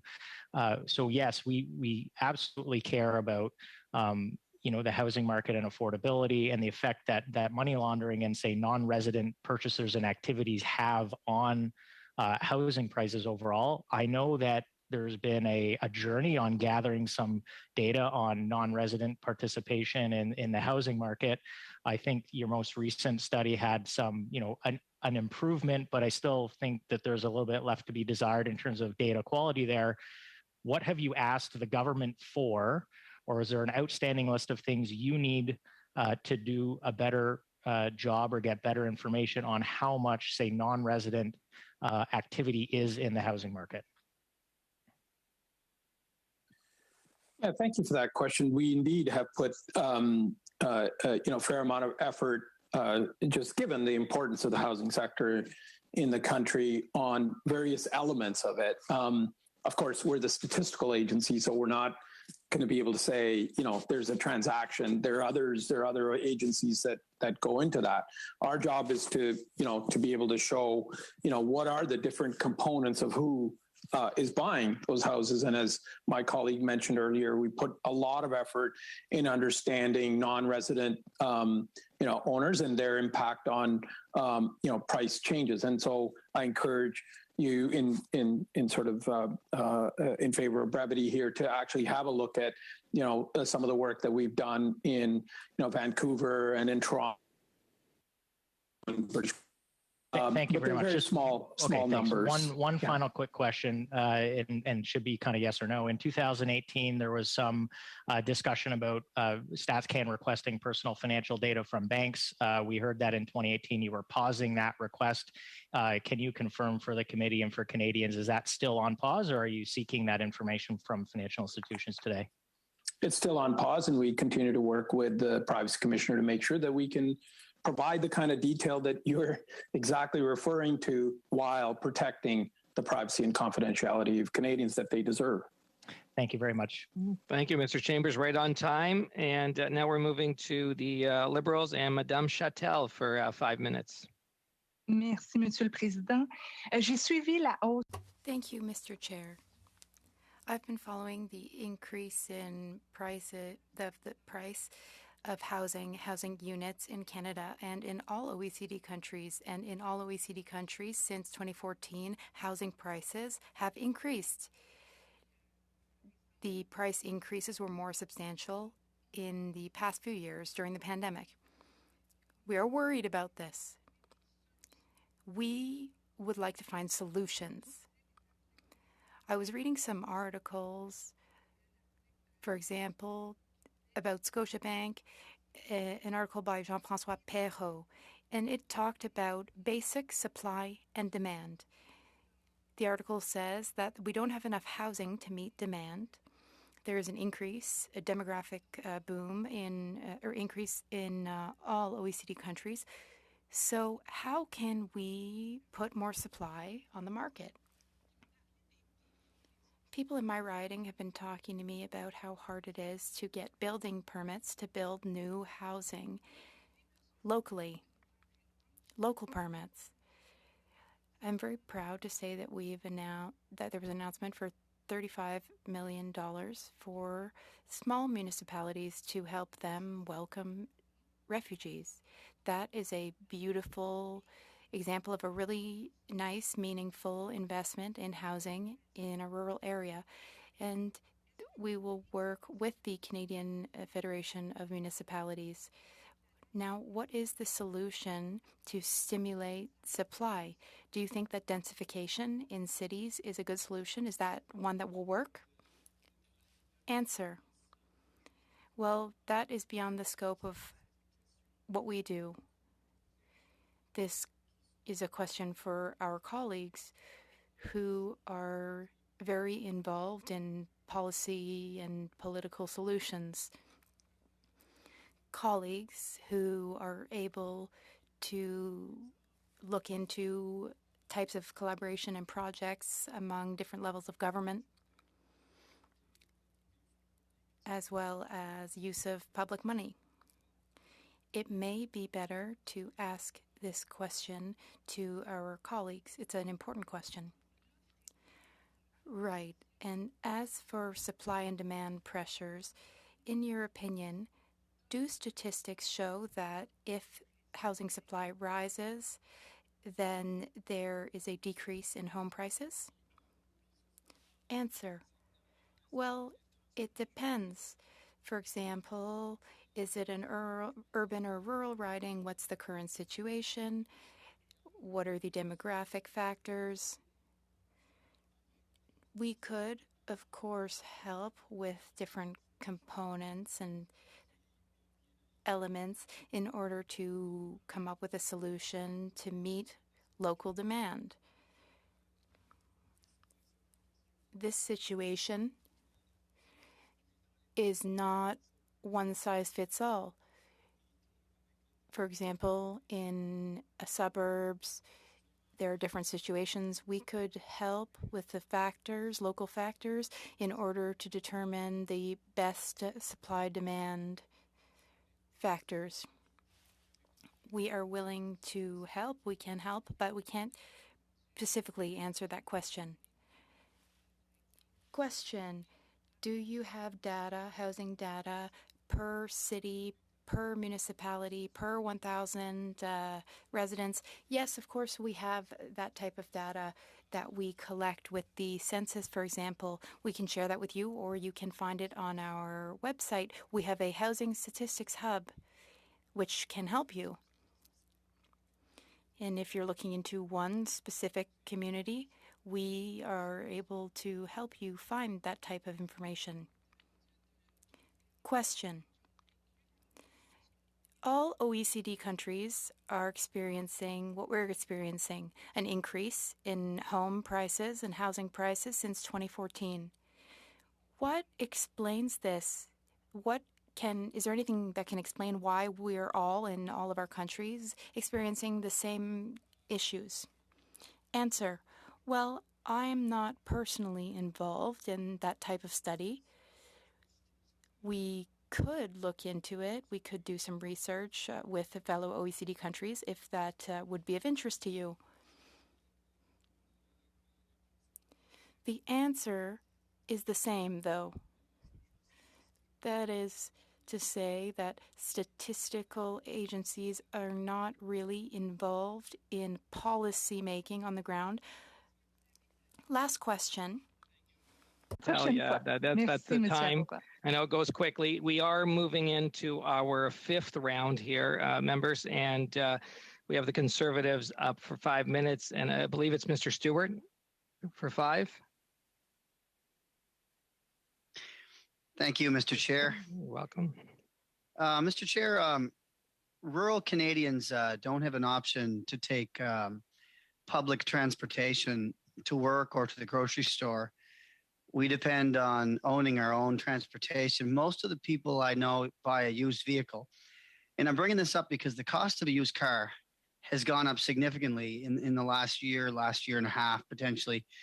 And I think people, like a lot of people, were refraining from buying new vehicles because the cost of a used car was more affordable. In my constituency of Miramichi-Grand Lake, the median household income is a little over $34,000, and buying a used car was a method that many constituents and myself over the years were using to keep costs down. But at this point in time, the cost of a used car is actually gone through the roof.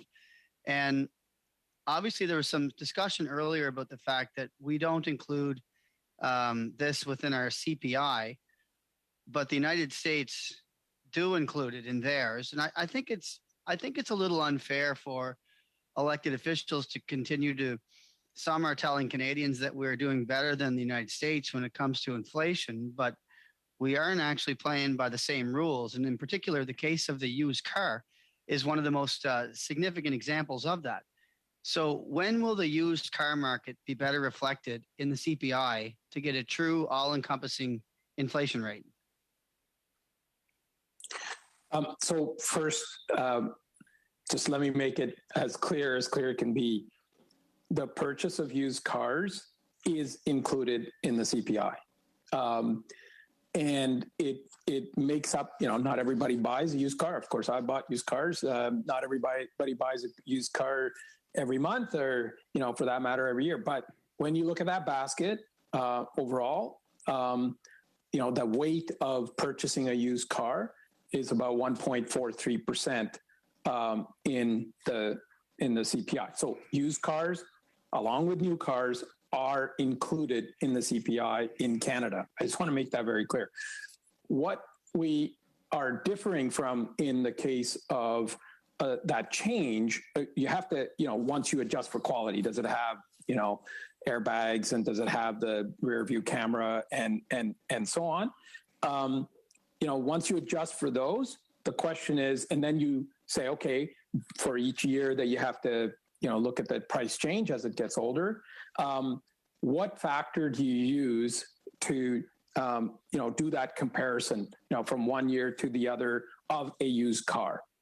In Canada, of course, if we had a ready-made data source that would tell us that, where everybody would, report, what did they pay and what were the features and year and so on, well, then, of course, we'd have a perfect way to account for that change in time. In the absence of that, we use what we do have, which is the change for that controlled quality, the new car, and we use that as a change. And the last point, and like I said, we don't just dismiss it. We are in fact doing some work with registrations and other private sector providers of that data to see how we can get at a good number. Just keep in mind, it would still only be cars that are sold at dealerships. It does not include sort of the, what you might put up on, I don't want to promote any one, platform, but, whatever one may use to sell their car. Okay. Thank you for that answer. I think what I'm trying to say here is that, 99% of Canadians are not buying brand new vehicles. So can we expect the weight to be greater in future CPI? And will you make the weight greater in future CPI analysis, because they know that new cars are now harder to get with these chips that aren't coming in from the Asian markets? A lot of new cars can't be manufactured. People are waiting months and months and months to buy a new car, and the cost of a used car is going through the roof. So why is it costing so much? And when will it be included in the CPI analysis? The answer is an absolute yes. As I mentioned earlier, every single year, we take a stock of what do Canadians spend on what as a percentage of their overall picture of expenditures. And the weight is dependent upon what those data tell us. At the moment, that number is 1.43. So if in fact, more people are buying more used cars, you're going to see a relative higher proportion. And the data will tell us what that weight should be. So we don't arbitrarily put that number together, but it's as I said, it's that basket and its relative weight compared to other expenditures. So if we see that proportion go up, the weight of the basket will reflect it, and we will show that change. And as I said, as we get more and more sources of data, we'll start to refine even the measure by which we show that used car price change over time. Thank you. And that's time. So Mr. McDonald, you're up for the Liberals for 5 minutes.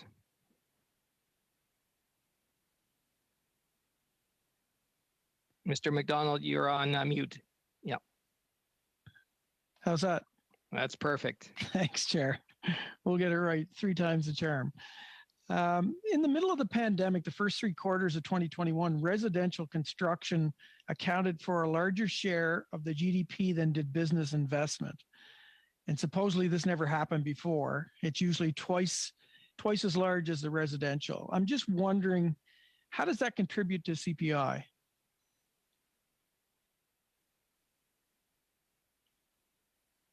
I think, you're absolutely right. The residential investment in real estate as a proportion of the overall is up quite a bit. And unfortunately, the other factor that you talked about, which is business investment in general, overall, has gone down. So you see one going up and the other come down. Now, the net worth of Canadians as those real estate assets have gone up has also gone up. I think we showed that it went up by about $2.3 trillion as well. Now, that again is, and those are all stats that we put out and talk about the change and so on, that they talk about that asset and how it's in proportion to the overall economy going up or going down over time. That's assets. CPI is consumption. An average household in a particular area would incur now to maintain that asset, if you like. And so that's what the CPI does. It takes a basket and it shows, okay, when you did purchase that home and you paid, the real estate fees and you paid the prices, the cost, that's included. It does include all those elements that are, those are the one-time costs. But then what it says is quickly, it says, what are the costs to maintain that particular dwelling? So the CPI is a consumption-based measure and the others are asset-based measure, and they both exist and we track them both. Okay. So this discussion that we've had here today is very interesting, obviously. And So we're under the understanding that the years prior to COVID-19, we had a stable CPI. And then all of a sudden, COVID hit, and CPI increased. We know it's because of global supply chains. We know it's because environmental challenges, climate change. We know it's because of demographics aging in place we talked about earlier. We know there's a turmoil in the labor markets worldwide because of the pandemic, and our supply chains are affected by that. And we know interprovincial migration. Would you consider the past 2 years as the perfect storm for our CPI difficulties that we're dealing with today?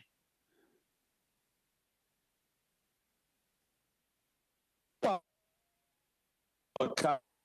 label on it.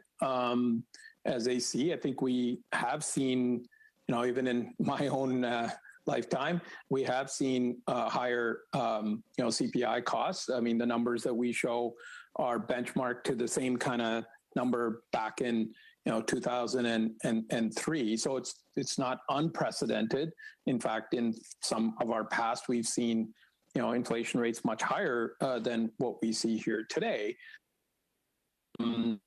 Factors are different, and one could get into the analysis of, but what we do see in this last 2 years is a, series of factors that, as you've articulated them, and that's been the context around many of our releases, which point to, why we are seeing what we're seeing, not only at the macro level, but we can actually break it down by, different components.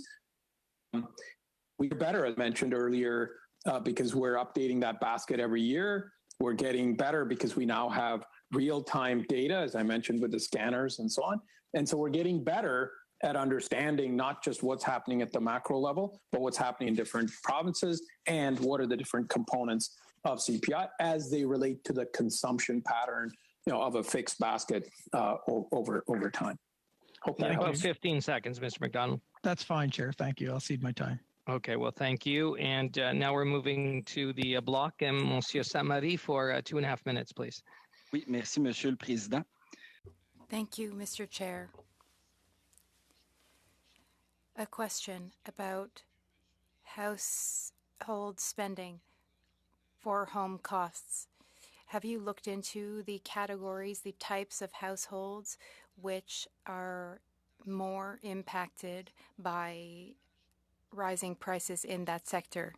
What I mean is households which own their home and have a mortgage versus households which rent their home or housing. Have you determined which of these two categories is more impacted by inflation currently? Thank you. Ma connaissance. Not that I know of. We have not looked into it that, to my knowledge, but maybe Heidi can speak to the linkages between consumption and households. Heidi. Oui, merci beaucoup. Yes, thanks very much. We measure both. We track housing,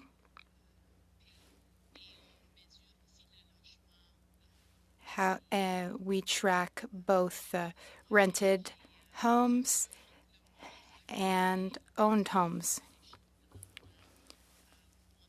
I was just searching for my words there. In the CPI, we have both of those groups. I can confirm that for housing, there is an increase of 5.3%. It's an increase of 1.8%. So we have certainly seen that owned accommodation, owned housing has increased at a faster pace. But there are certain dynamics at the regional and local levels that we can go beyond those headline numbers. Et si je peux me permettre. A follow-up, same topic. What are the highlights of the data when you break down that data by those groups? Thank you. On voit certainement. Very short answer, please. Thank you. Okay. On voit certainement. Well, we certainly see that the impact of housing on rented homes is more marked in Western provinces than in other provinces. As for the impact for owned homes, ownership housing, that is being felt everywhere in Canada. Those are the current breakdowns. Thank you very much. Thank you and merci. And now we're moving to the NDP, Mr. Blakey, again for 2.5 minutes. Thank you very much. Obviously, a big component of the committee study is a look at the housing market and trying to get a better handle on what these kind of, rapidly acting cost drivers are that are making housing so unaffordable. But we're also trying to think about just the cost of living increases generally for Canadians. So I'm wondering, we've talked a bit about housing, we've talked a bit about grocery prices. In the opinion of Statistics Canada, can you tell us what are some of the other sectors that are driving cost of living increases for Canadians, and if there are many that you think that the committee should be looking at, of those, which ones do you think are better targets for government policy action in order to try and moderate or diminish those cost pressures? Yeah, so maybe just first a bit of a conceptual difference here. I think it's important. We don't measure specifically the cost of living per se. I mean, we have other measures that I talked about, market basket measure, poverty, and we talked about household expenditures by quintiles and so on. But the CPI is not a true measure of cost of living per se, because you see, decisions that are delayed. You see substitution that happens. You see all sorts of different decisions that, when faced with, fiscal challenges. The CPI is a measure of consumption and how it's changing on a consistent basis over time. It's not that we're, we don't care about the cost of living, but of course we do. But as I said, that is not, built into the CPI as a constant measure of looking at both the price change and the changes that Canadians make in order to adjust to, those kinds of changes, delaying, certain things or accelerating certain things. I think from a consumption perspective, the basket is a very good representation, of what it is that everybody, and why do I say that? Because the survey of household spending, takes every single dollar that a household is spending and, reconciles it right to, and all the categories in the CPI essentially account for pretty close to 100% of that expenditure of that household. Now, there are other, like we talked earlier about assets and amortization of those assets and investments. And so there's a whole set of decisions about RESPs and RRSPs and, all those aspects, not to mention, the asset valuation over time and the difference if you're a renter or if you're an owner. So over the course of a life, time, you have to look at all those aspects as well. And we do measure, those, but they're not as frequent. I mean, we will look at those kinds of patterns and see what changes there are. Yep. Thank you, Mr. Rohrer. I hope that helps. We're moving. Yeah. Thank you. We're moving now to the Conservatives. We have Mr. Poilievre for 5 minutes. So in what category of CPI are the principal payments on a house covered? Just the category. So we have them in the shelter, and then there's a breakdown of from furnishings to. No. Just is it under owner accommodation, replacement cost? Where would that be baked into the overall CPI? So owner accommodation as well as the rental index, depending on owner accommodation is up 5% year over year. Nobody in Canada believes home prices are up 5%. I realize there's a difference between an asset and a consumption, but you actually do have to pay for the asset. It's not free. So over time. Yes, over time, but you still have to pay for it. Correct. And nobody believes that it's up 5%. So where is the 25, 26% increase actually captured here? It is amortized over the period of time that you pay your mortgage and you pay your insurance. Perfect. Fair enough. So what percentage of the CPI does it comprise then? The shelter comprises 30%. No, not the shelter. Sorry. We have very limited time. The principal payments. It's included in I know that, but what share of the overall CPI do principal payments on housing represent? Now I'm just looking for a number. I see Ms. Earle's hand go up. She may have an answer to this. Just the number. Ms. Earle. Please go ahead. I'm sorry, I don't have that number. Okay, the fair principal enough. payment is not included. It's not included because a moment ago the chief statistician said it was included. There is a mortgage interest cost formula that amortizes mortgages over 20 to 30 years.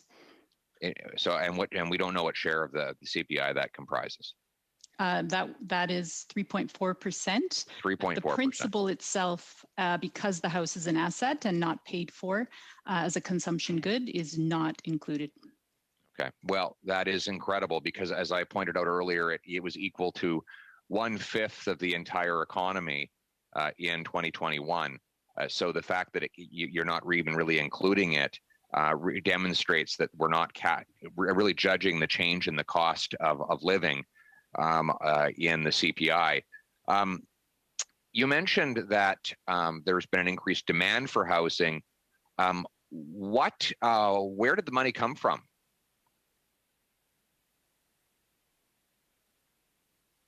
Anybody? Well, we don't get into that. We don't, as I mentioned earlier, we don't do that. If I may, no, fair enough. I'll just get back to. I want to stay on the question. I'll just make one point. No. Mr. Polyev, just allow the witness, please. No, Mr. Polyev, your time was 37 seconds. You gave the witness 5 seconds and then cut him off. Allow the witness to answer. I didn't ask him a question. There was a question. He was answering a question. Okay, well, go ahead. I think, your question is bang on. The conceptual part that when you purchase a home, where's that principal component? It's an sorry. Point of order, Mr. Chair. Point of Sure. order, Mr. Chair. I asked a different question now. The question was, where did the money come from? Now we're back to an earlier part of the conversation. We're very limited in time, so I'd just like to get back. I know my clock is now paused, but I'd like to get back to my questioning. Okay, thank you. So thank you. So the next question then is the money supply increased by about $400 billion during the pandemic. Did any of that money end up in the mortgage system?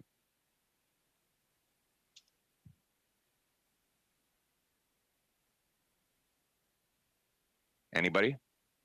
I don't have any answer to that question. Okay.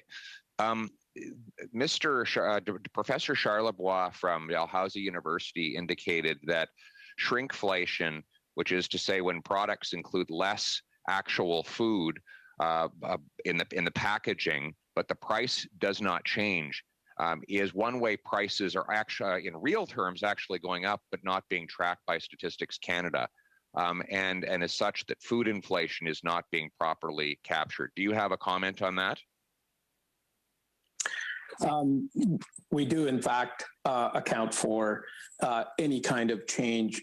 So it is standardized to a certain quantity, and then the price for whether it's per gram or a half a kilogram or a pound or a liter or whatever it is. So we do, in fact, absolutely account for changes in the quantity. Thank you. That's your time, Mr. Polyev. Thank you. And we're moving on to the Liberals and Ms. Zerwitz for 5 minutes. Thank you so much, Mr. Chair. I just want to clarify one thing, just because I think it's important. Sometimes things are interjected and people who might be listening from home might not get some context. I know that Mr. McLean had mentioned something about a tax on principal residence that was recommended. And I just want to be clear that there's no such recommendation to our government. In the testimony before the Standing Committee on May the 4th, 2021, CMHC and Generation Squeeze came before the committee. Canada Mortgage and Housing Corporation, as represented by Mr. Michel Tremblay, who's the Senior Vice President, indicated that CMHC is funding 47 solution labs, whose purpose is to find housing solutions focused on vulnerable groups who often fall through the cracks of the Canadian housing system. And if you go through the testimony, both Mr. Tremblay as well as Mr. Kershaw, who heads up Generation Squeeze, has indicated very clearly that they do not provide tax policy to the government, and they have not been asked by any cabinet minister to provide that information or tax policy recommendations to the federal government. I further want to indicate that what happens to the actual reports are actually posted on the reports according to Mr. Tremblay, and it is for anybody to use just for public consumption. So I want to make sure that in addition to the fact that numerous ministers lately have come out very clearly to indicate that there is no proposed tax on principal residences, it's also covered very clearly in the May 4, 2020 Standing Committee on Finance meeting. And if people want to read in depth, I encourage them to do so. Mr. Aurora, we've asked you a whole number of questions about so many different things. You've done such a wonderful job. So I just want to say thanks to you and your team for your patience and for just, your excellent responses. There is different treatment of how housing is actually treated in various different countries. How is it that you assure yourselves, or the team at Stats Canada assures that the way you're actually measuring housing costs is actually the right one for Canada? You know, in Canada, we do tend to have a higher than average number of people that actually own houses. So how is it that you assure yourselves every single year that, yes, this is the right measurement for us to actually continue to use? Well, indeed, there are different measures. I think we align very nicely with international standards, and where it's needed to customize for our particular situation. I think most countries look at housing as an asset, and then they, in the inflation, look at it as a consumption over time. Because if not, you have to start to look at things like the evaluation of the asset, the opportunity cost of what would you do. Not everybody's got a full mortgage or the same amount of mortgage, so you have to if it isn't that you couldn't apply other measures to come at some of the questions that have been asked. It's just not the way that we I would say generally kind of look at an asset that has a shelf life that then has to be depreciated, and you have to look at what is the opportunity cost that one may forego. So we're pretty confident that we remain at the avant-garde in terms of how it is that we keep these concepts pure and make sure that these things are working. The second thing, to answer your question, why do we feel confident in the numbers, is because we confront these data sources with others.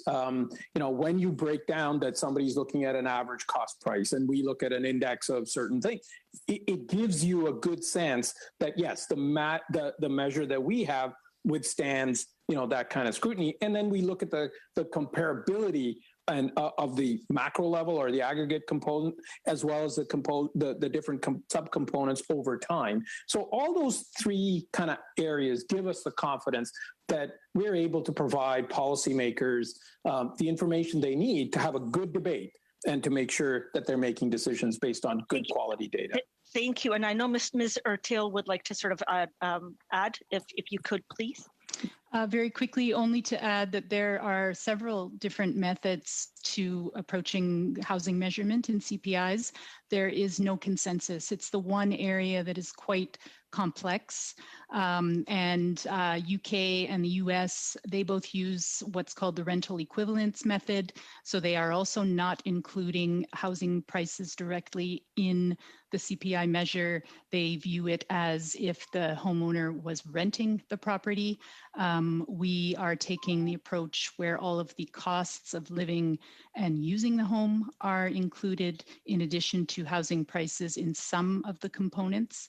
And there's an acquisition approach, which is, I believe, the one that you're referring to, where you would actually put the house price in. And to my knowledge, that's only used by one other country. Thank you very much. Thank you, Ms. Zerowitz. Members and witnesses, we are moving into our sixth round. I'm just cognizant of time here, looking at about 15 minutes. I understand in the past, when it's come to kind of a final round and it doesn't allow for a full round, that we had the Liberals, Conservatives for 5 minutes, and Bloc and NDP for 2.5 minutes each. So we'll continue in that vein, and we'll have the Conservatives up. I have Mr. McLean for 5 minutes. Thank you, Mr. Chair, and I appreciate the opportunity one last time, and I appreciate Mr. Jarowitz's comments as well, defending why a commission study has been brought forward by CMHC, which is not attached to a cabinet minister. Nevertheless, if the Liberals weren't thinking about taxing home ownership, they'd stop commissioning studies on how to tax home ownership. So please stop the studies, stop putting the trial balloons out there. Our job is to defend Canadians when they tell us they don't want to see tax on their principal residence, which has been the actual Canadian norm for a long time. We don't need to dive deeper into taxing Canadians in order to pay bills that have gone through the roof under this government's mandate. But I'll go back to the questions we're asking of our witnesses here today. Mr. Aurora, thank you for all you've given us here today. I hope you recognize our intent is to make sure we're looking forward here and, avoiding what we've seen from other government agencies when they say, well, inflation is just transitory. We don't have to worry about it. Well, we do have to worry about it. But the things we're going to have to look forward here on housing include the fact that, as we pointed out, the cost of the mortgage payment, the mortgage interest payment has gone down, but the cost of the actual principal in the house has gone up significantly, including in your data. When interest rates go up, those mortgage rates are going to go up, and the other part of that pendulum is not going to come down, and that will lead to mayhem in the housing markets in Canada. And we're trying to make sure we're ahead of that, to make sure we're spelling it out about what is the actual inflation in housing here in Canada. Can you comment on that, please? What's going to happen when interest rates normalize in Canada to the housing market? We'll obviously continue to measure both the weight of that consumption, the mortgage payment as it goes up with the interest. Let's say it will form a certain percentage of that basket, and we will continue to measure it over time.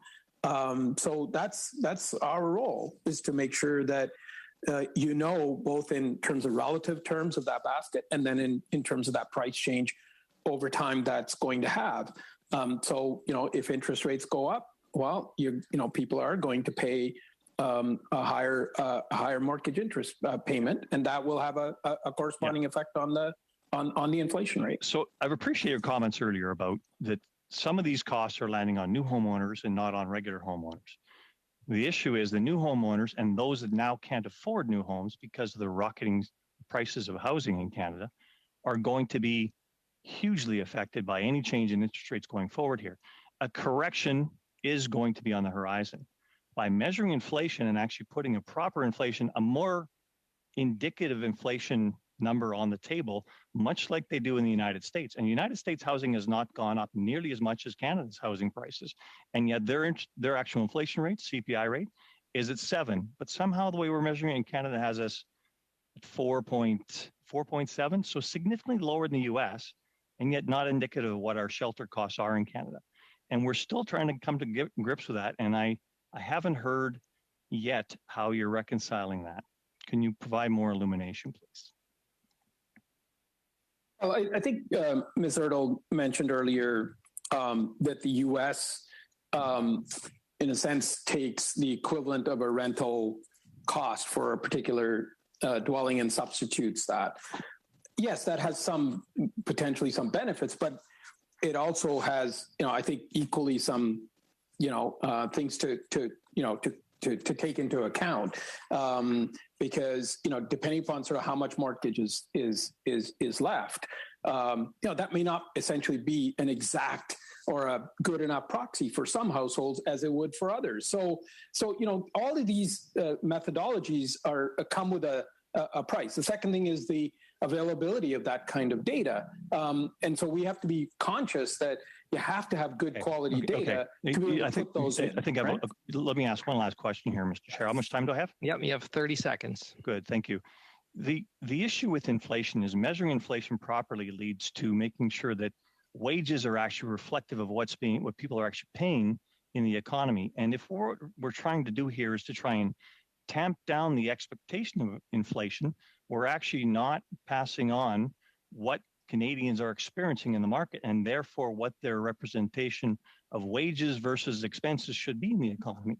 Is there any indication of that? You've got like 5 seconds. Well, look, we rely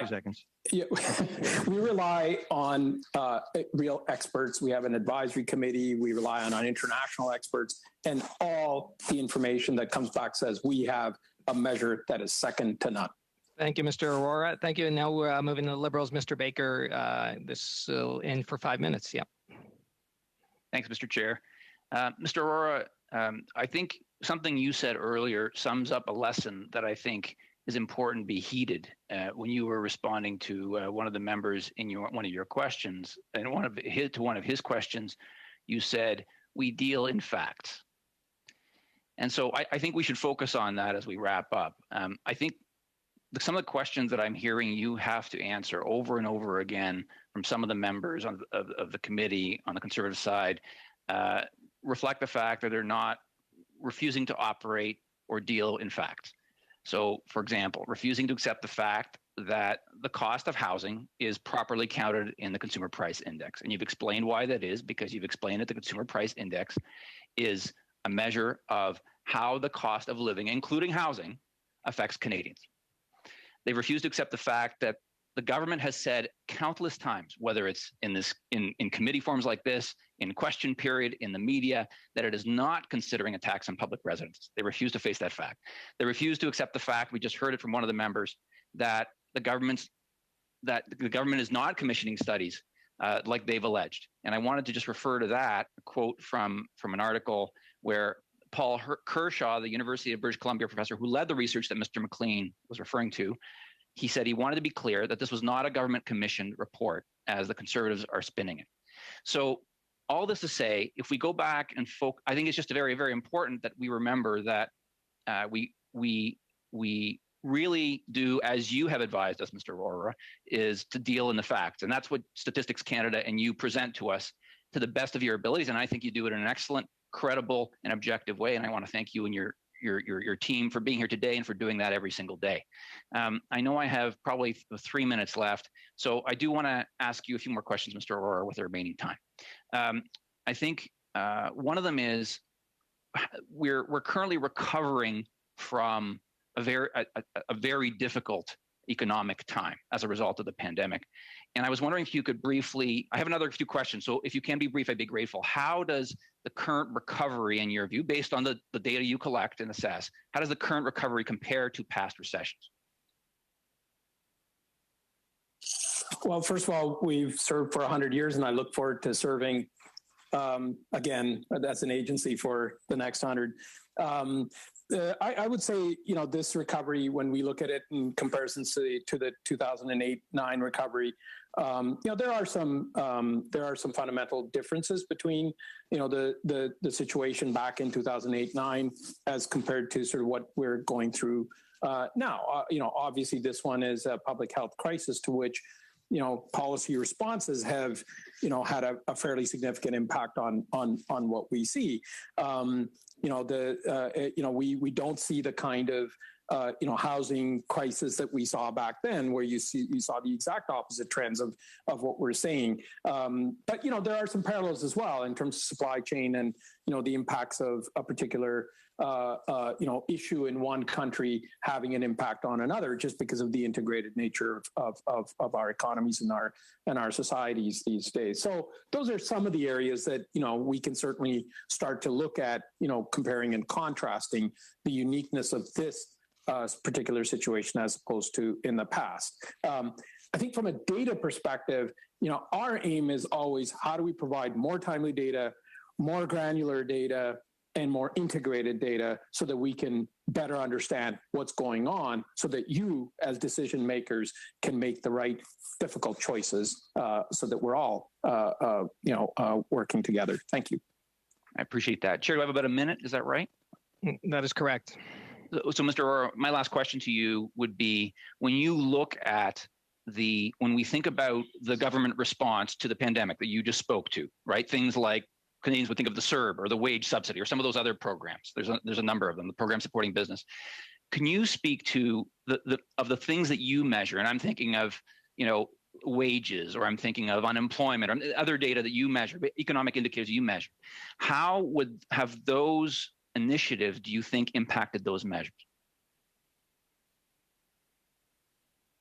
Yeah, and we put out a literally 100 small analytic papers over the course of the last year and a half that go into all those different nooks and crannies and aspects. I would encourage you to look at both the social, the housing, the economic, even some of the environmental aspects of this very, very unique in our lifetime, anyways, experience. And I think what we're seeing is the integrated nature of where the problem is and the responses. So we have tried to, in our data, show all those aspects. Thank you. Thank you, Mr. Rohr. Okay, we're moving on to the block now. We have Monsieur Samari for 2.5 minutes. Oui, merci, Monsieur Fonseca. Thank you, Mr. Fonseca. First, I would like to thank you, all three of you, for being available and for joining us this afternoon. You have answered our questions for 3 hours. It's been a busy meeting, a busy afternoon for you. You've done a great job answering our questions. Sincere thank you. My question pertains to business bankruptcies and personal bankruptcies. Have you been tracking the number of bankruptcies since the beginning of the pandemic? And if so, what can you tell us about trends since the beginning of the pandemic? Thank you. Yes, we have, of course, tracked and measured this for businesses. I'm not sure whether we have exact statistics for personal bankruptcy. Perhaps my colleague Greg will have more to say about this. Available at my fingertips, but we do have a number of reports on business openings and closings, and we can make that available to the clerk. OK, très bien. Et, That's great. Also, if you happen to have data about personal bankruptcy and you could send that to the committee, we would appreciate it. And now I'll give the remaining time to my colleague Daniel. Okay. Merci, Monsieur Samari. Thank you, Mr. Samari. Daniels or Mr. Blakey, you've got now 3.5 minutes. 3 minutes, yeah. Go ahead. Thank you very much. Well, then I'd just like to use that time to come back to this larger question, which is that, the committee is talking a lot and rightly about housing, which is important. I'm looking forward to our future discussions on the topic. But we're also trying to get to the bottom of, I think all of us are out there talking to Canadians, some of whom have experienced some real financial difficulty on the income side, and so that's been a whole conversation during the pandemic about pandemic benefits and getting businesses back open so people can go back to work. But we're also seeing that income notwithstanding, just on the cost side of people's household budgets, that they're facing some serious challenges in housing, challenges with respect to grocery bills, to home heating. And I'm just wondering if, given your knowledge of the Canadian economy, if you have other areas where there's upward price pressure that you think the committee should be looking at in the context of the study that we have embarked upon.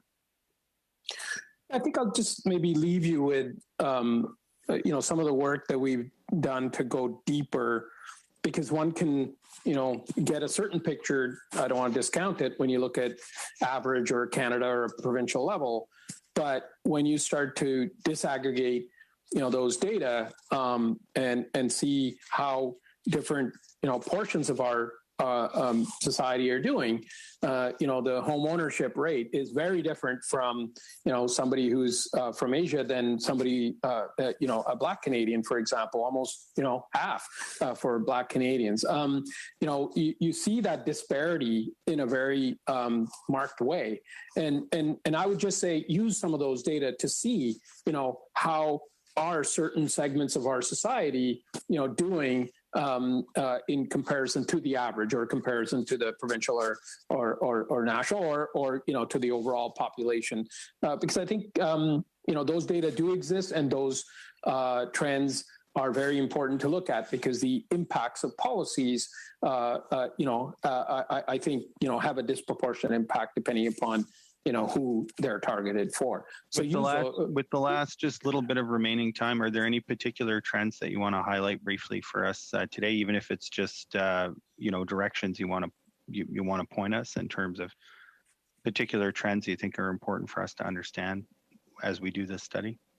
I mentioned that one, of course, in terms of occupations and wages and who is occupying them, women disproportionately in the care, economy, so single parents, or, so I would just say, use some of those data that are available, and you can see not just the average, but you can see, either whether it's on, who's working in a particular sector or who's impacted because of payments or because of, other concerns that they may have, as they relate to housing, as they relate to their interaction with inflation. So I would just urge the committee to look at some of those aspects as well.